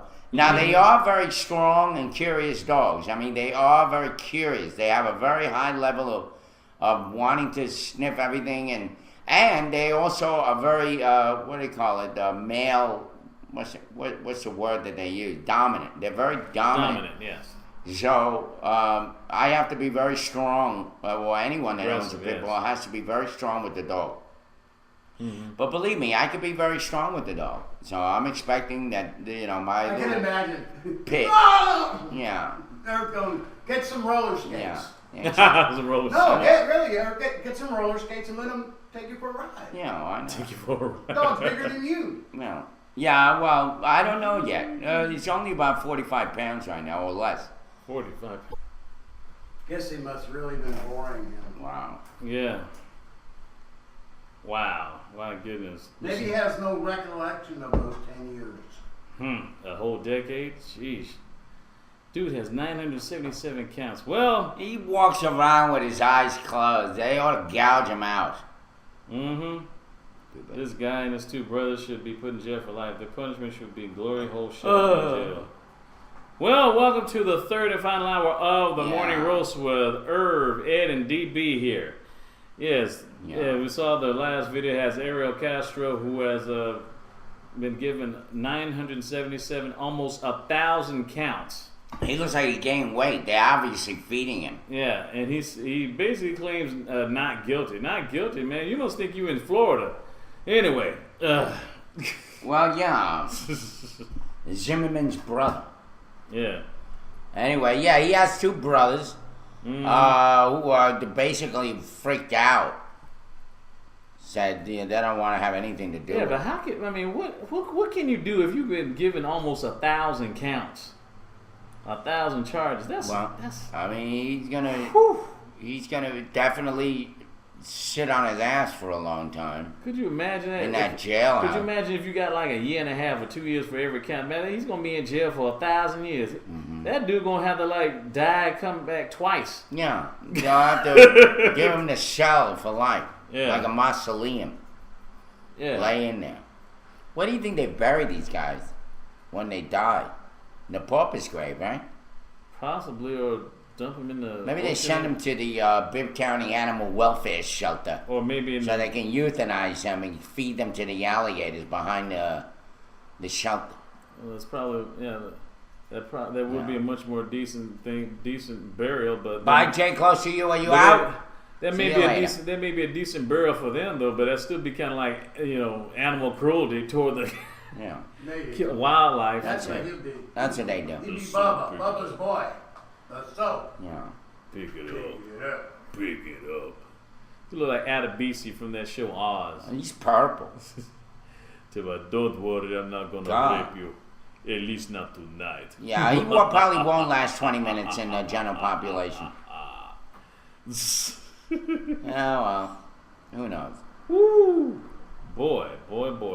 Purple man. Purple black, yeah. Purple man, yeah. Yes. New superhero. How about that? All right, what else do we got, Derek? Well, we got speaking of some stuff that make you avoid jail. Matt Sandusky. That's a son. Yeah, the son of convicted coach / child molester Jerry Sandusky. He files motion to have his name changed. Wow. Talk about Yes. shame.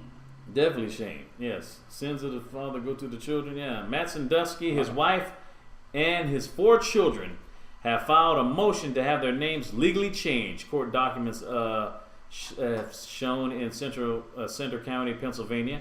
Details regarding why they requested the name changes are not available because the file is sealed. Wow. Sandusky is one of 6 adopted children of Jerry Sandusky, who was convicted in 2012 of sexually abusing 10 boys in a 15-year period.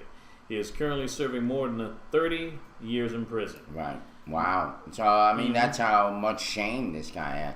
Yeah. Yeah, Scarlett says I can't blame him. That stigma will follow and their children for generations. Definitely generations. Rocco said Jerry Sandusky is a hero to vote by Biden's gang of Nambler.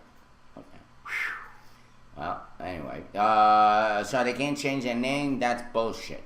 Mm-hmm. Well, you know, he Well, can call himself like the rappers do, you know, be gone forever or something. What, Matt Sand or something like Yeah. that? Sandy Matt, you know, I don't know. Yeah. Or Matt Sandy Box. Yeah. Yeah. Well, Matt Sandusky originally denied being abused by his adopted father. But Matt Sandhole. But during jury deliberations, he admitted to his attorney that he too was a victim of the disgraced former Penn State coach's abuse. Thank you, Nicole. In a 2012 interview with the police, Sandusky said his family was the reason he revealed his stepfather was abusing him. Yeah. They can't really have closure and see what the truth actually is, he says. Matt Sandusky's birth mother lost a case against Jerry Sandusky to gain legal custody of her son when he was a child. Anybody Now, that's have any something we didn't know suggestions about. on what they should call him? Matt, okay, I got from Nicole, he's got Matt Farting Donkey. Donkey. Matt Farting Donkey. Wow. Wow. That is just... Smith Jones. Mm-hmm. Two dogs effing. Okay, that has got to be a burden that no one wants. I wouldn't even wish my I worst feel bad for him. enemy on that. Matt That's just- Sandicki. Mm-hmm. Let me see. Oh, There you go. Ooh. That's Vorpal when he's having dreams. He likes to be a Jeez, black thank person. goodness I didn't have that much breakfast. Matt Sucksticky. Okay, I like Sheesh. that. I'm making him famous. Yeah.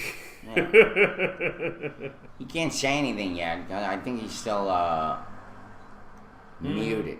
All right. Yeah, I- Matt sad after Matt suck a fat dick. Ew. Matt quiz. Yeah. Yes, I do have an Amber Alert message. Is about a missing little girl. Oh, here we go. Her name- Amber alert. You got the link? Put the link in the chat because we can't put the picture up. Yes. Okay. I'll go ahead and get that up right there. Her But name, we can't post that, can we? Not pictures No. of kids. Not pictures, but I'll just put down the link to check, see if you could help her find that, find this young person. She's- Yeah, take a look at that link. Pictures on there. Yes, her name is Beverly Nepper. She's 14 years old. She's described as a Latina female. She's 5'2", weighs 112 pounds. She has black hair and brown eyes. She was last seen last Monday, July 15th, on the steps outside her home in Atlanta, Georgia. Prior to her disappearance, she had an argument with her parents about meeting a 14-year-old boy that she had met on Instagram. Says anyone with information about Neppler's whereabouts is asked to contact the Atlanta Police Department's Youth Unit at 404-546-4260. Wow. Unreal. Who's Radio Mac? Somebody tell me who Radio Mac is. I don't know. They're keeping us in suspense. I heard something like Radio Mac, but I'm not sure. So anyone in the Atlanta area or know someone in the Atlanta area to help? No, please we find this cannot, young lady. Scarlett. Unfortunately, I mean, those are the rules of the game. And we get a way, I guess, we're hoping to cut down on the hate speech and the racism talk. No one under the age of 18 But- allowed on the cast. If I continue to try to stop it, I'll be banning half the freaking casters that are on here. You know?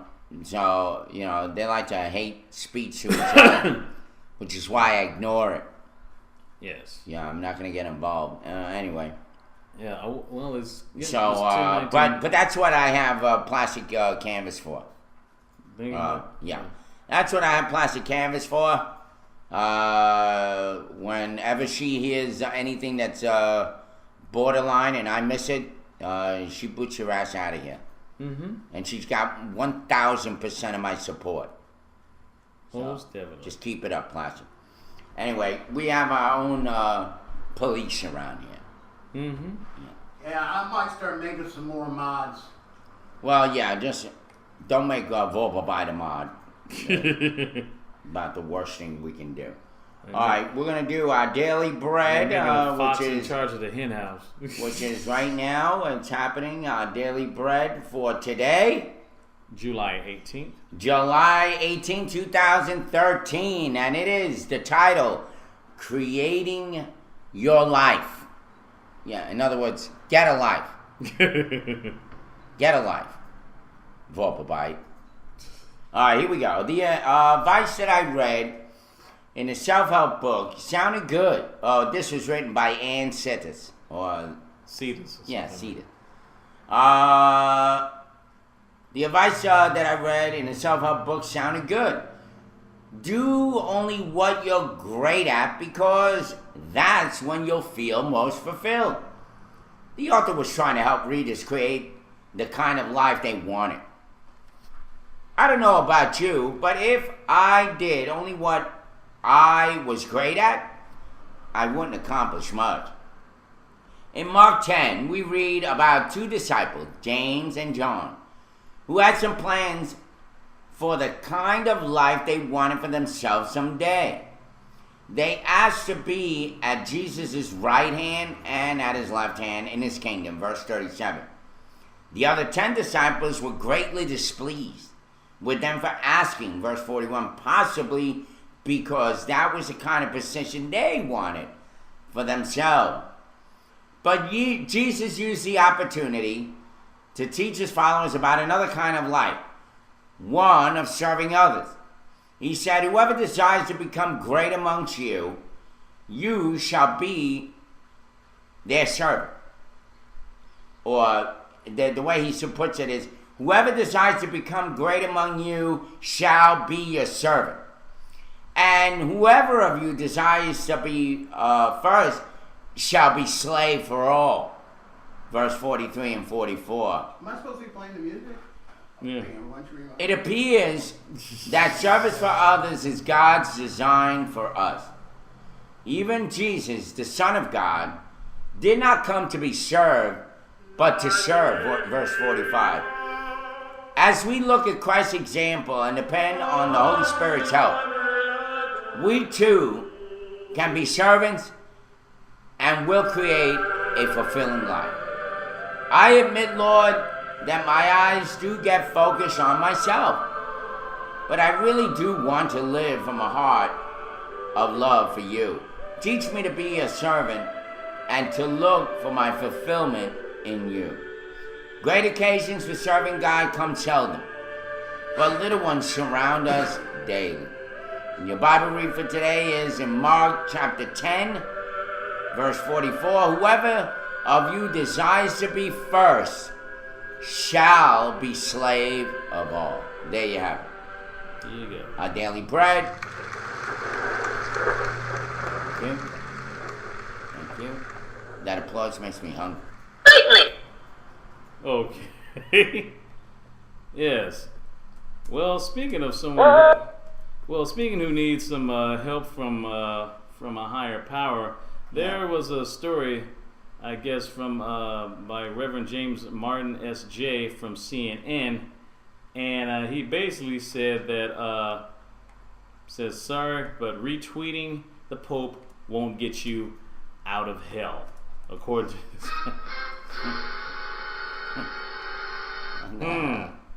And I won't get you out of jail. All right. Yes, well, not out of jail, out of hell. It says, Oh, here were the tantalizing weird headlines. Follow Pope online and get to heaven sooner.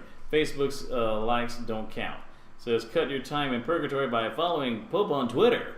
And most of all, from Slate, Pope now offering indulgences in exchange for Twitter followers. Similar headlines popped up on more than 190 news sources on Wednesday yesterday. Wow. Is the Catholic Church offering time off in hell or purgatory, depending on the website, just for checking your Twitter feed every few hours? Is the church really that dumb? And here I thought Pope Francis was cool, or as Esquire recently termed him, awesome. It seems like this is another case of how the media misunderstands and misreports a story from the Vatican. It says, here is how it seems to have happened. On June 24th, a month ago, the Apostolic Penitentiary The Vatican office that deals with matters concerning sin issued a document that said the faithful who attend the upcoming World Youth Day in Brazil will receive a plenary indulgence for their efforts during pilgrimage. That's a traditional Catholic term for the full remission of the temporal punishment in the afterlife due to sin. The theological idea is that by doing good works on earth or by engaging in pious practices like a pilgrimage, you can help work off some of the temporal punishments that may await you after death. But just checking from Twitter every few hours, let's leave aside from the very complicated theology of the plenary indulgence for a moment and see how this story got out of hand. The Vatican's original document offered an indulgence for those who complete a pilgrimage. That's fairly common. Once again, the idea is making reparation and penance for your sins. To take a homie, for example, if you're a student who talks too much in class, your teacher might ask you to clean the blackboards instead of failing you. To avoid a big punishment, you make amends for your mistakes. Or the Vatican document noted that the faithful at World Youth Day must be truly repentant and contrite. In other words, they must undertake the pilgrimage in a true spirit of repentance, be sorry for their sins, and that's also common too. But at the end of the document, the Vatican noted it was not just pilgrims to whom this applied, but another newer group, those who might participate with due devotion via the new means of social communication. So, for one thing, why do they include that category? I guess it's something from this article, something that people often accuse the church of not being. For those who can't travel to Brazil due to finances and health restrictions, it's a way of welcoming them, I guess. So, Yeah. I guess it's kind of trying to find a way to go to Brazil. I guess you could just tweet somebody on Rio, I guess. I don't know. No. I don't know. Let me see. Strange, huh? People are strange. Well, I wonder what's happening with Snowden. I don't know that much. I haven't That heard guy anything. is like sitting around eating Russian trying to- food. Who the hell knows what he's doing? He's trying to get, from what I heard, he's trying to get a partial asylum in Russia. But the thing is, some congressmen, particularly mostly Republican congressmen, is basically saying to urge, if he does try to get asylum in Russia, that the United States should withdraw, boycott the 2014 Winter Olympics in Sochi, Yeah. Russia, which is next February, about 8 months from now. 8 months from now. It's Wow. kind of messed up. Yeah. Yeah, you cannot avoid it, get involved or not get involved. You raise the war starts in the room, you're stuck with the reputation. Whatever. Could somebody please shut him up again? As soon as he gets back on. In the words of the late comedian Robin Harris, could someone put something in his mouth because my zipper stuck? Yeah. Yes. Thank you. Instead of, I got a wing dang doodle for you. You're talking about some more government stuff. This is a really heavy one right here. Oh, good morning, Carolina. You're not getting any audio? You have your speakers on. Yeah, Scarlett says that's BS to boycott over. Yeah, I believe that too. Yeah. There's a story that's really huge. It's from before it's news. I guess it's a conservative news article. It says U.S. federal court hits President Barack Obama with 3 charges of abuse in office. The U.S. federal court hits President Barack Hussein Obama with 3 charges of abuse of office. The charges presented are detailed and damning. The indictments assert that President Obama, quote-unquote, acted as a dictator to exceed his powers of office to appoint officials behind the back of Congress during a recess period. Via Diana Nottingham, in a staggering announcement of an Associated Press report, declared President Barack Obama violated the Constitution when he bypassed the Senate last year to appoint 3 members of the National Labor Relations Board, a federal appeals court ruled Friday. Mr. Lyndon LaRouche, a well-connected journalist and political activist, characterizes the court's assessment as, quote, probably the greatest indictment ever seen on a standing president throughout history, unquote. The White House Press Secretary Jay Carney reacted strongly against the charges, declaring, we believe the president's recess appointments are constitutionally sound, unquote. However, the federal court seems to disagree, to having put in place a list of charges presented as conclusions, according to LaRouche. The court appears to take the view that no such recess was in place, As such, the president was in violation of Section 5 of Article 1 of the Constitution that stipulates that a president cannot make appointments without the consent of the Senate. The failed Obama government had hoped to apply the section of the Constitution that reads, "The president shall have power to fill up all vacancies that may happen during the recess of the Senate by granting commissions which shall expire at the end of their next session." The Washington Post reports on the seriousness of this abuse of office. "Quote unquote is more than an unconstitutional attempt to circumvent the Senate's advice and consent role. It is a breathtaking violation of separation of powers and the duty of comity that the executive owes to Congress. Crucially, no other president in history has ever tried to force such alleged quote unquote recess appointments while Congress is still in session." And it says that the offenses occurred last year when President Obama opted to bypass Congress and unilaterally appoint 3 people to seats on the National Labor Relations Board. He also made Richard Cordray head of the new Consumer Financial Protection Bureau after the Senate blocked action on his nomination. Corday's appointment, made on the same day, has been challenged in a separate court case. It says Linda LaRouche has characterized the events as probably the worst violation by any sitting president trying to use a procedural loophole. Yeah, there you have it. All right. You know, once again, I'm serious, folks. You know, we've been going off topic and making all these racist comments, and I'm telling you right now, whether it's Vorp or anybody else, if you start hitting those borderlines, either Plastic or Michelle or anybody out there, you have the right to mute them. Yes. Morning Roast bans him. Mm-hmm. Eve, Plastic Canvas. You're the only one that can ban him, other than Morning Roast. Okay. Because I know that you kind of mute them for a while, and then you ban them if they get out of hand. Mm-hmm. But I'm serious. You know, we're gonna have to really start controlling this show, right, Rocco? Because you know what? You know, I hate to say it, our viewership is up, and you know, we love all our viewers and our chatters. But if this is gonna be a day-to-day of coming in and out and all that other shit, where everybody's having all this racist banter going back and forth, I'm not having it no more. I'm done. Stick a fork in me. If you have nothing intelligent to add to this room, don't be here. Go to some other show. Plenty of other shows. Go to. You can stare at one guy staring back at you and staring somewhere else. Yes. Anyway. Yes. All right, that's it. Yeah. Well, we can go ahead and get into some other news stories. I had some stories here. Another local story. 2 Macon businesses team up to help job seekers. River Edge Behavioral Health Center is partnering with Men's Warehouse for the 6th annual National Suit Drive, the nation's largest collection of gently used business attire for men. Together, they are encouraging residents in the Central Georgia community to donate their gently used business attire to help give a fresh start to still unemployed individuals seeking employment. So this is the first year that River Edge has participated in the National Suit Drive.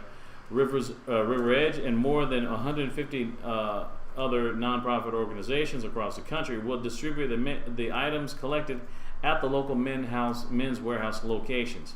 Items being collected include men's and women's suits, shirts, jackets, ties, belts, and shoes.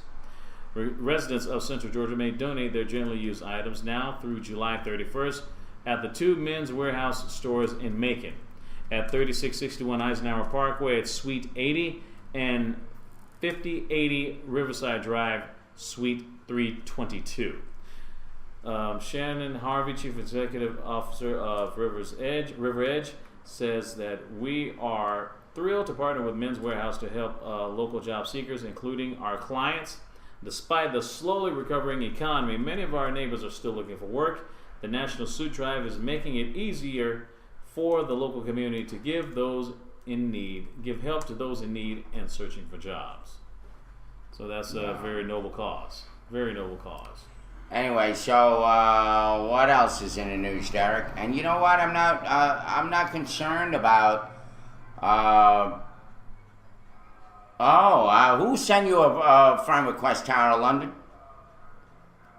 Clayton Sutton. Clayton Sutton?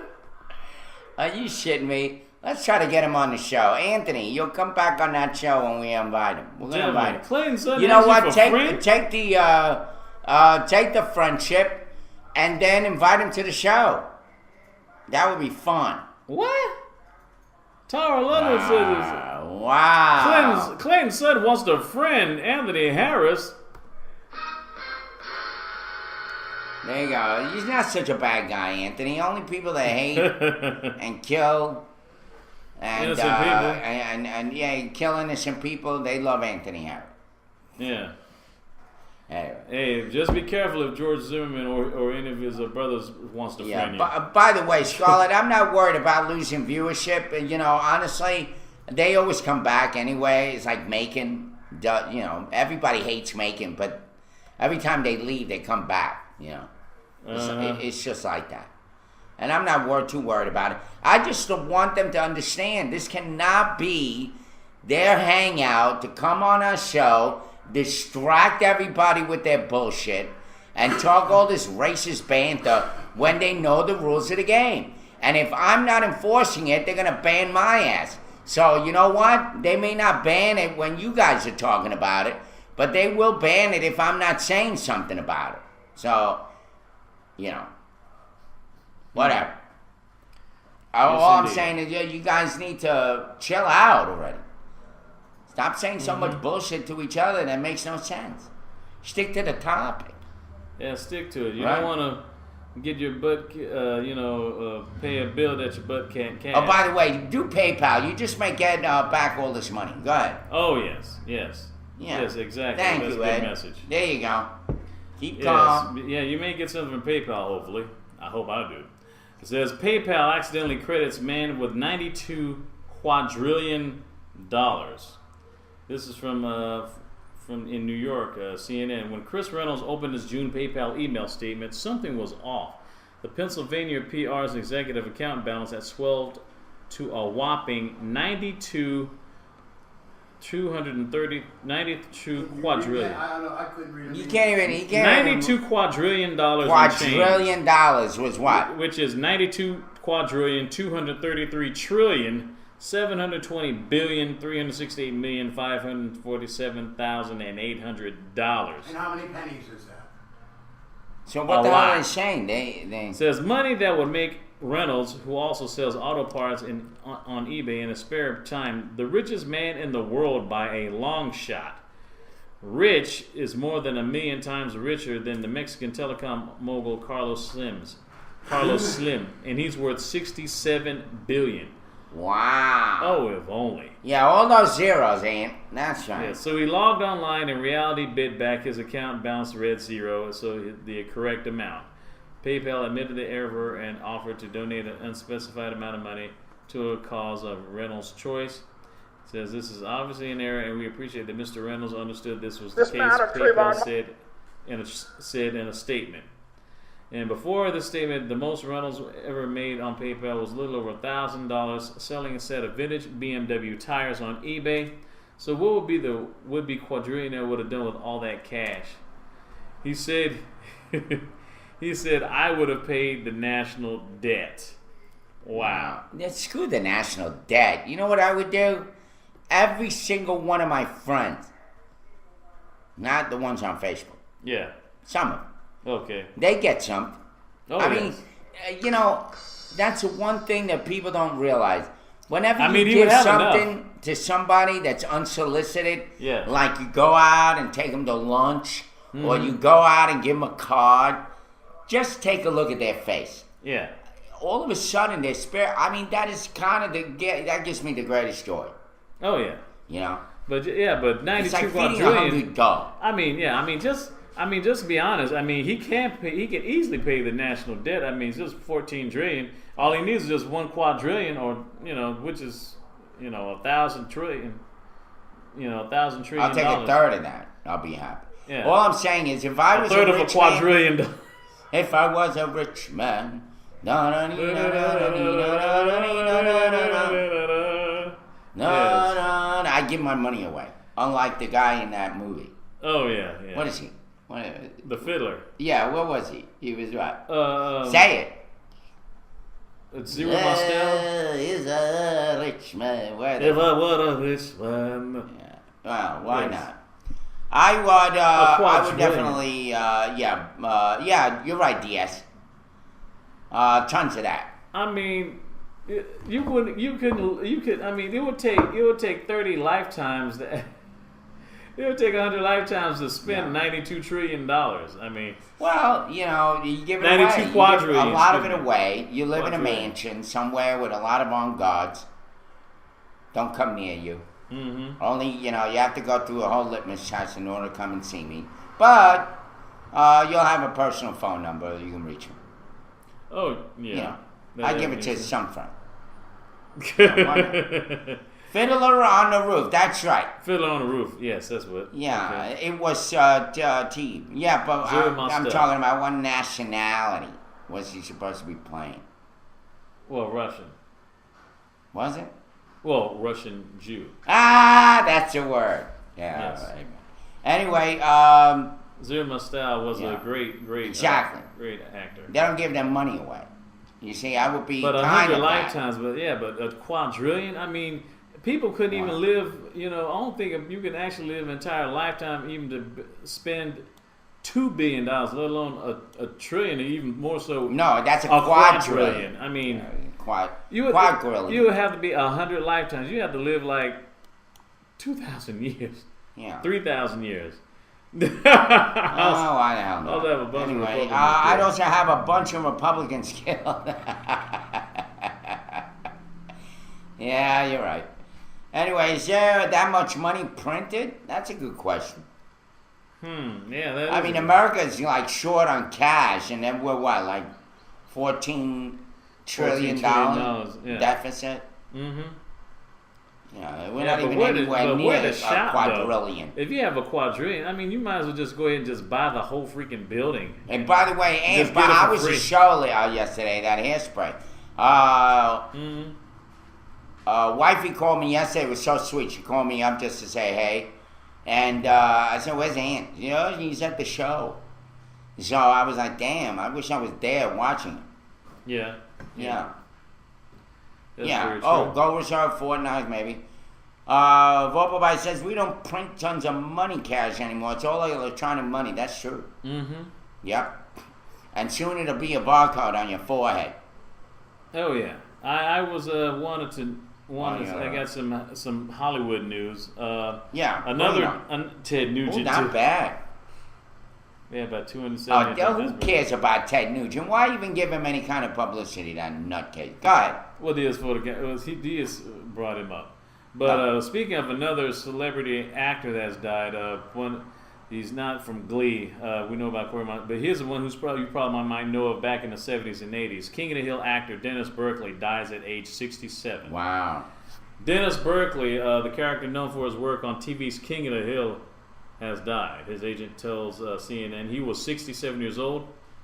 Berkeley's agent, David Ankrum, says the actor died in the sleep late Saturday or early Sunday morning at his home in Los Angeles, suburb of Sherman Oaks.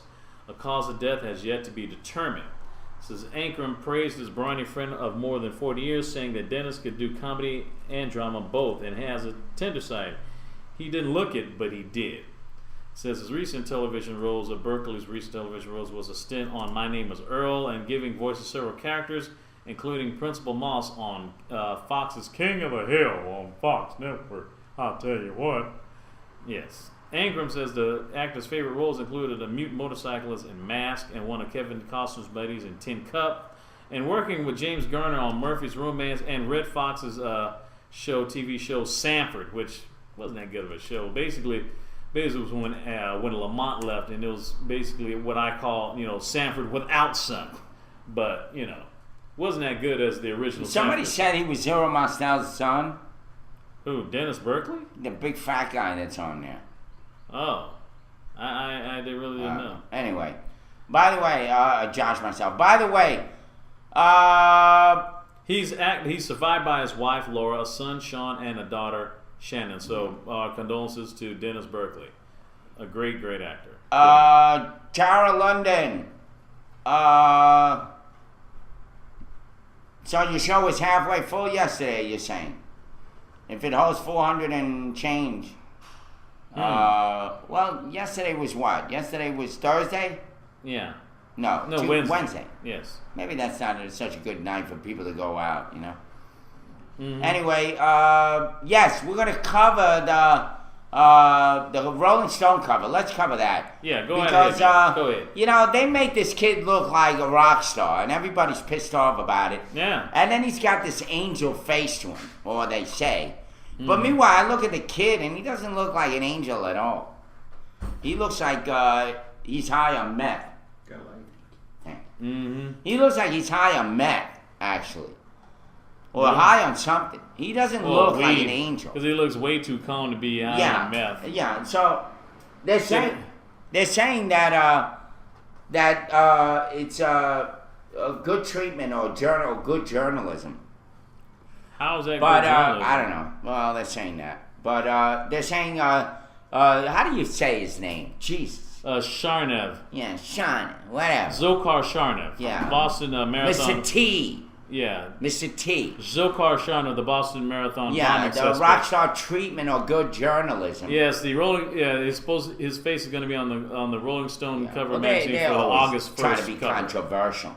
Yeah. I mean, they said Rolling Stone's decision to feature Boston Marathon bombing suspect, whatever the frick his name is not even worth pronouncing, on its August 1st cover was kicked up in social media and real-world dust storm. Facebook and the Twitter sphere are surging with commentary, most of which, though not all, condemns what many are calling a glamorous, introspectively poetic photo. Would you have called it that? No. Like all those words or $10 words? It's a travesty. You know, now what, Nothing all but I'm a saying is these journalists, they try to look like they're intelligent, and instead they use all these $10 words Yeah. on an article that's not even worth 2 cents. A glamorous, introspectively poetic photo that gives Celebrity-style treatment to a terrorism suspect. Look, Whatever. you know, whatever. Why can't you just say it gives, makes him look like a innocent babe? Yeah, which is, I mean, Why can't they just make the frickin' point without all these big words? Anthony, Yeah. well, what's up with that? You know, you're a good writer. What the hell is all that about? basically trying to put a good spin onto a bad guy. Yeah. And which, I mean, I'm personally offended simply for the fact that this is Time Magazine had Adolf Hitler as Man of the Year in 1939. Yeah, that's true. And well, then at that time another, they thought he was Man of the Year. Yeah, and then they had a persona non grata poster of him after he died. They had a picture of Hitler, his portrait, and then like a big red X over it, as a way that look, he's persona non grata, he's gone and dead. It just basically blotted him from the annals of history, so to speak. And they did the exact same thing when Saddam Hussein was killed, died by his own people. Had this picture of him, and then big red X, and they also did the same thing for Osama bin Laden. But I'm ticked off of simply the fact of having him on the cover because I remember when that happened. He said 1938. Oh, excuse me, my bad. 1938. Well, Hitler's picture, that is. The thing was really bad about this is just another way of basically rewarding bad guys for bad, evil misdeeds. Well, you know how the media is Yes. today. Social media, you put up any picture, right away they're going to say, you're just glorifying this, you're glorifying that. Which Yeah, exactly, Scarlett. some circles Big it time. will You be. hit you hit it right there. Glorifying thugs. And that's one of my biggest pet peeves, especially when I always get on women with glorifying thugs and stuff, rewarding bad guys for doing bad things. Yeah. And even around back in April when that happened, when they because they meant to do it, they plan on doing on July the 4th. There was a lot of twittering going on when a lot of teen girls saying, Well, I can't believe he did all these things. That explosion because he's actually kind of cute. like whatever. Shoot, let him blow up your freaking house and see what happens. Would you think he's cute then? You have no place to stay. Okay. But anyway. Anyway, hey Manny, don't go anywhere. Stick around. You know, nobody's pulling you out of here. By the way, the criminal and the bad boy cells. That's true. That's Very good. The criminal and the bad boy. Hey, sad but true. that sounds like a play, Anthony. Maybe you ought to write something on it. And then have a picture of. Let Derek be the bad guy.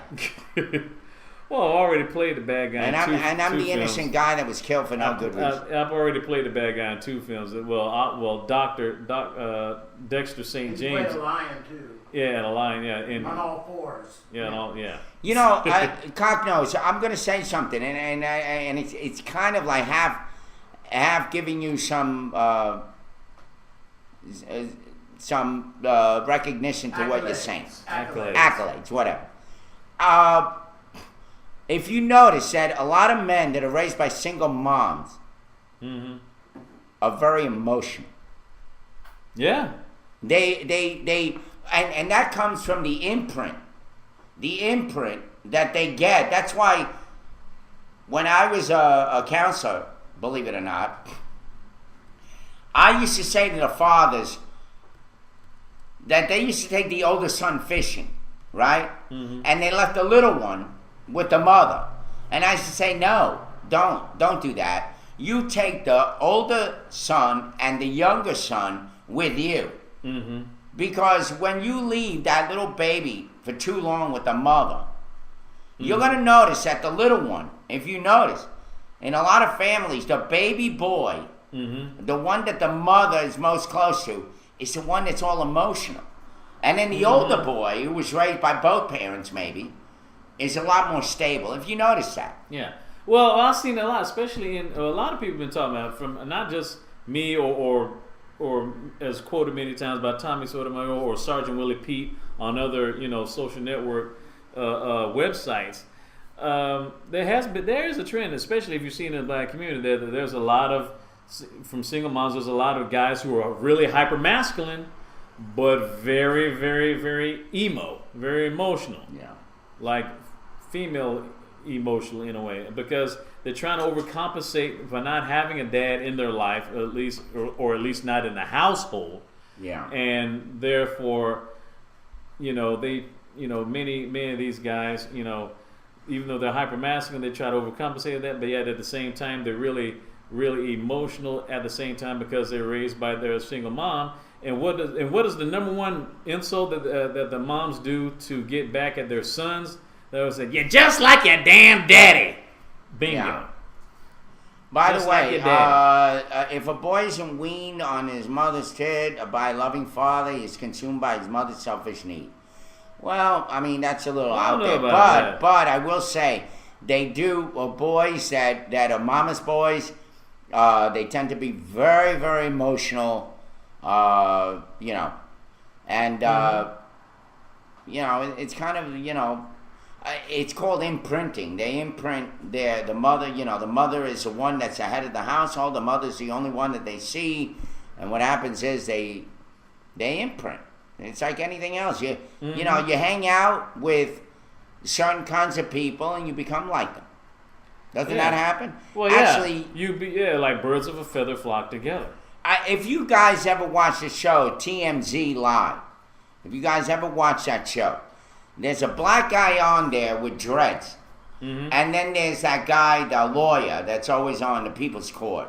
What is his name? Llewellyn? No, that's No. Boy, you go back. That's talking the original. Okay. Yeah, the original. Anyway, the guy that says, I'm a lawyer, whatever. And if you see those two guys talking, they talk exactly alike. They talk, Harvey. They talk exactly alike. And it's funny because one's a white guy, Jewish guy, and the other one's a black guy. And yet, when you see it, you know why? Why? Because they hang around each other a lot. Oh. They start to talk like each other. Now, you and I, Harvey Levin, thank you, Tower. Perfect. By the way, you and I will never talk alike, although we hang around with each other. Yeah. Although you talk like I do. How do I talk, Derek? Well, like this here, yeah, kid, over there, kid, yeah, Sound. yeah, exactly, right there, I swear to God, I was over here. I saw this freaking rat in this zoot suit over here, and I went over, and he went to ask me if I had some change, and Oh God! Welcome, Diva 60 Diva. I love divas. Yeah, Wow. like what's her name? The big diva. RuPaul? Yeah, RuPaul. I was just- RuPaul's a guy, for God's sake. Oh, well, there's a Actually, bunch of Divine. Yeah. Okay, I was thinking. Okay, female. I was thinking maybe what Mariah Carey or Patti LaBelle. Hey, or- Mark, I love you. He says you sound like Jimmy Durante. You see, I didn't even know there were people still alive that knew who Jimmy Durante was. and Jimmy Durante actually went out with my sister-in-law, Edward Mampa. If you know Edward Mampa, that's my brother. Yeah. His wife's aunt was Jimmy Durante's girlfriend. Oh, okay. Yeah. He had a huge nose. That's right, Michelle. Very huge. Yeah. Cha-cha-cha-cha-cha. Yeah, that's right. High folk. See? Is that my brother-in-law? No, they can't be my brother-in-law. That'd be cool. Have your brother come here. It's funny, yeah, because Anyway. my sister drives a Volvo just like that. Oh, we got the Wizard of Oz with us today. How about that? We're off to see the wizard. All right, Yeah. so I got a couple of things. We got we got the wordsmith and word origin. Let's do that, folks. Yeah. We also try to educate here. Besides all this racist banter that goes on Yes, exactly. between you guys, Exactly. we do have some educational parts to our show, and this is but one of them. Yes, word's origin, the word origin of Adam's apple. Adam's apple. Yes. That's what the trannies have. That's how you can tell if they're a male or a female. Yeah, check the Adam's apple and Or check the hands hands and the feet. and the feet. Yeah, if they wear a size 15 shoe, Yeah. there's a good chance she may not be a she. I haven't even seen WNBA players, women basketball players, wear a size 15 shoe. Well, they have Adam's apples. Well, some. Some Yeah. of those female Post-op. basketball players. I don't know. They're getting away with murder there. All right. What's the word for today? Is Yes, Adam's apple. apple. Yes. The original apple in question was the forbidden fruit of the tree of the knowledge of good and evil, which the serpent in the Garden of Eden tricked Eve into eating, in which she in turn persuaded Adam to eat. It was traditionally believed that a piece of it stuck in Adam's throat, and so it became appropriate and convenient metaphor for the thyroid cartilage in the larynx, which protrudes noticeably in men during puberty when your voice becomes deeper. No. That's the term Adam's apple. Adam's apple. And I had an article in my church bulletin called Adam's Rib. I swear to God. And it had all of the women ministry issues going on. Do you know some people got offended by that? They said, Irving, that sounds so sexist and all that. I'm like, Diaz would have got Yeah. the gentles always give it away. Yeah, between male and female. well, that's true. That's true too. Yeah. Well, actually, what they do with the genitals is they pull them all the way back Yeah. and they hide them. Yeah, they get not duct. Yeah, they tape. put them behind their butt. Yeah, probably not duct tape. Probably use one of them ace bandages or something and then do it that way. They tape them, exactly. Yeah. They tape them back. Anyway, that was great. Adam's apple. Yes, and also here's the thing: that who said it first? Who said this first? A-OK. A-OK. Yes, By the way, you're all A-OK. Y'all A-OK with us, Well, I'm definitely. not sure. The possible origins of OK have resulted in the world dividing into numerous factions, each of which believes their derivation to be the correct one. A-OK has a slightly narrow reference base. In 1961, when American astronaut Alan Shepard was in suborbital spaceflight, he made at one point a particularly jubilant call of OK. Back in the NASA base, Colonel John Powers misheard the call as A-OK. This had a certain logic to it, an application of satisfaction of surpassing good old OK to mean very OK or beyond OK. I guess like a great report card grade or something. Yeah. And Powers put the term about the base and the media before it had the opportunity to discuss it with Shepard in person. Some confusion later arose whether Shepard did actually say A-OK or whether Powers misheard him. Either way, Those two are the term's only begetters, with the added A universally recognized as an intensifier. A-OK now means all okay. Well, believe it or not, Wizard of Oz says okay was a code from World War II meaning all correct or all correct. It was a code. Ah, Yes, you are a wizard. how about that? The Wizard of Oz. You Odd. learn ODD. you learn everything. You learn something new every doggone day. Why the hell not? A-OK was early days at NASA, right? Yeah, and that's right, because Alan Shepard. Alan Shepard was one of the first astronauts Weisbach. in America. Yeah, back in 1961, over 50 years ago. Wow. 50 Well, years ago. yeah. Well, it's 11 o'clock. Yeah, how about that? Shoot, 11 this show o'clock. went past. You see, Ann, because you're not here today, we're not going to do an extra hour. Only when you're here, and we celebrate. Yes, when we celebrate. Yeah, it was way too fast, Plastic. I appreciate It that. definitely went way too fast. We had some good stories, especially the woman who was prescribed as to have an illness called ghetto booty. Yeah, that was weird. Yeah. I love Make a big butts film and out you of cannot lie. I just have to say. ATT, you were built in. You were born in 1961. Okay, I'm 62. So Yes. bring Ant back a week for old time's sake. We had him here yesterday, and it was like old time's sake. We had a blast yesterday. Definitely a Actually, blast. we have the video out if you want to look at it. 3 hours and 41 minutes of mayhem. Yes. Actually, indeed. Ant came in around 10 o'clock. Mm-hmm. And we went on to 12. It's great. It's great. Felt like the glove fit. Yes. And that And we- you're going to quit us of, And we didn't need to quit. yeah, exactly. Wow. Thank you, Plastic.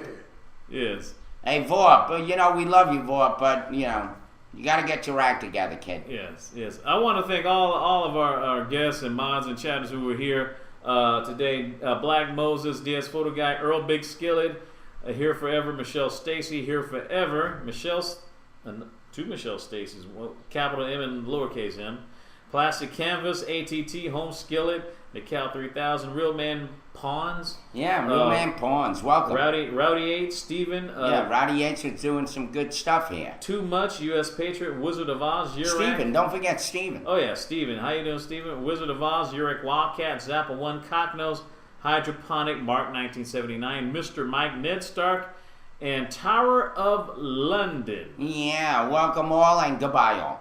Thank you very much. Thank you for being here. Yeah. We hope you'll be here tomorrow, For Flip It Friday. and I'll introduce you hopefully to my doggy. Yes. Hopefully you'll be here early. If not, well, you'll have to wait till Monday. Yes, as we know, it's 11:02. We had to get on out of here. It's 75 degrees outside with a high of 94 and a low of got it, 69. We'll see you later tomorrow. Like a mummy, it's a wrap. Yeah. And I got a little video to play here before the end. So if you got a pet and you're going in the store, Yeah. don't let this happen to you. Don't go away yet. We got, okay, you got it, Tower.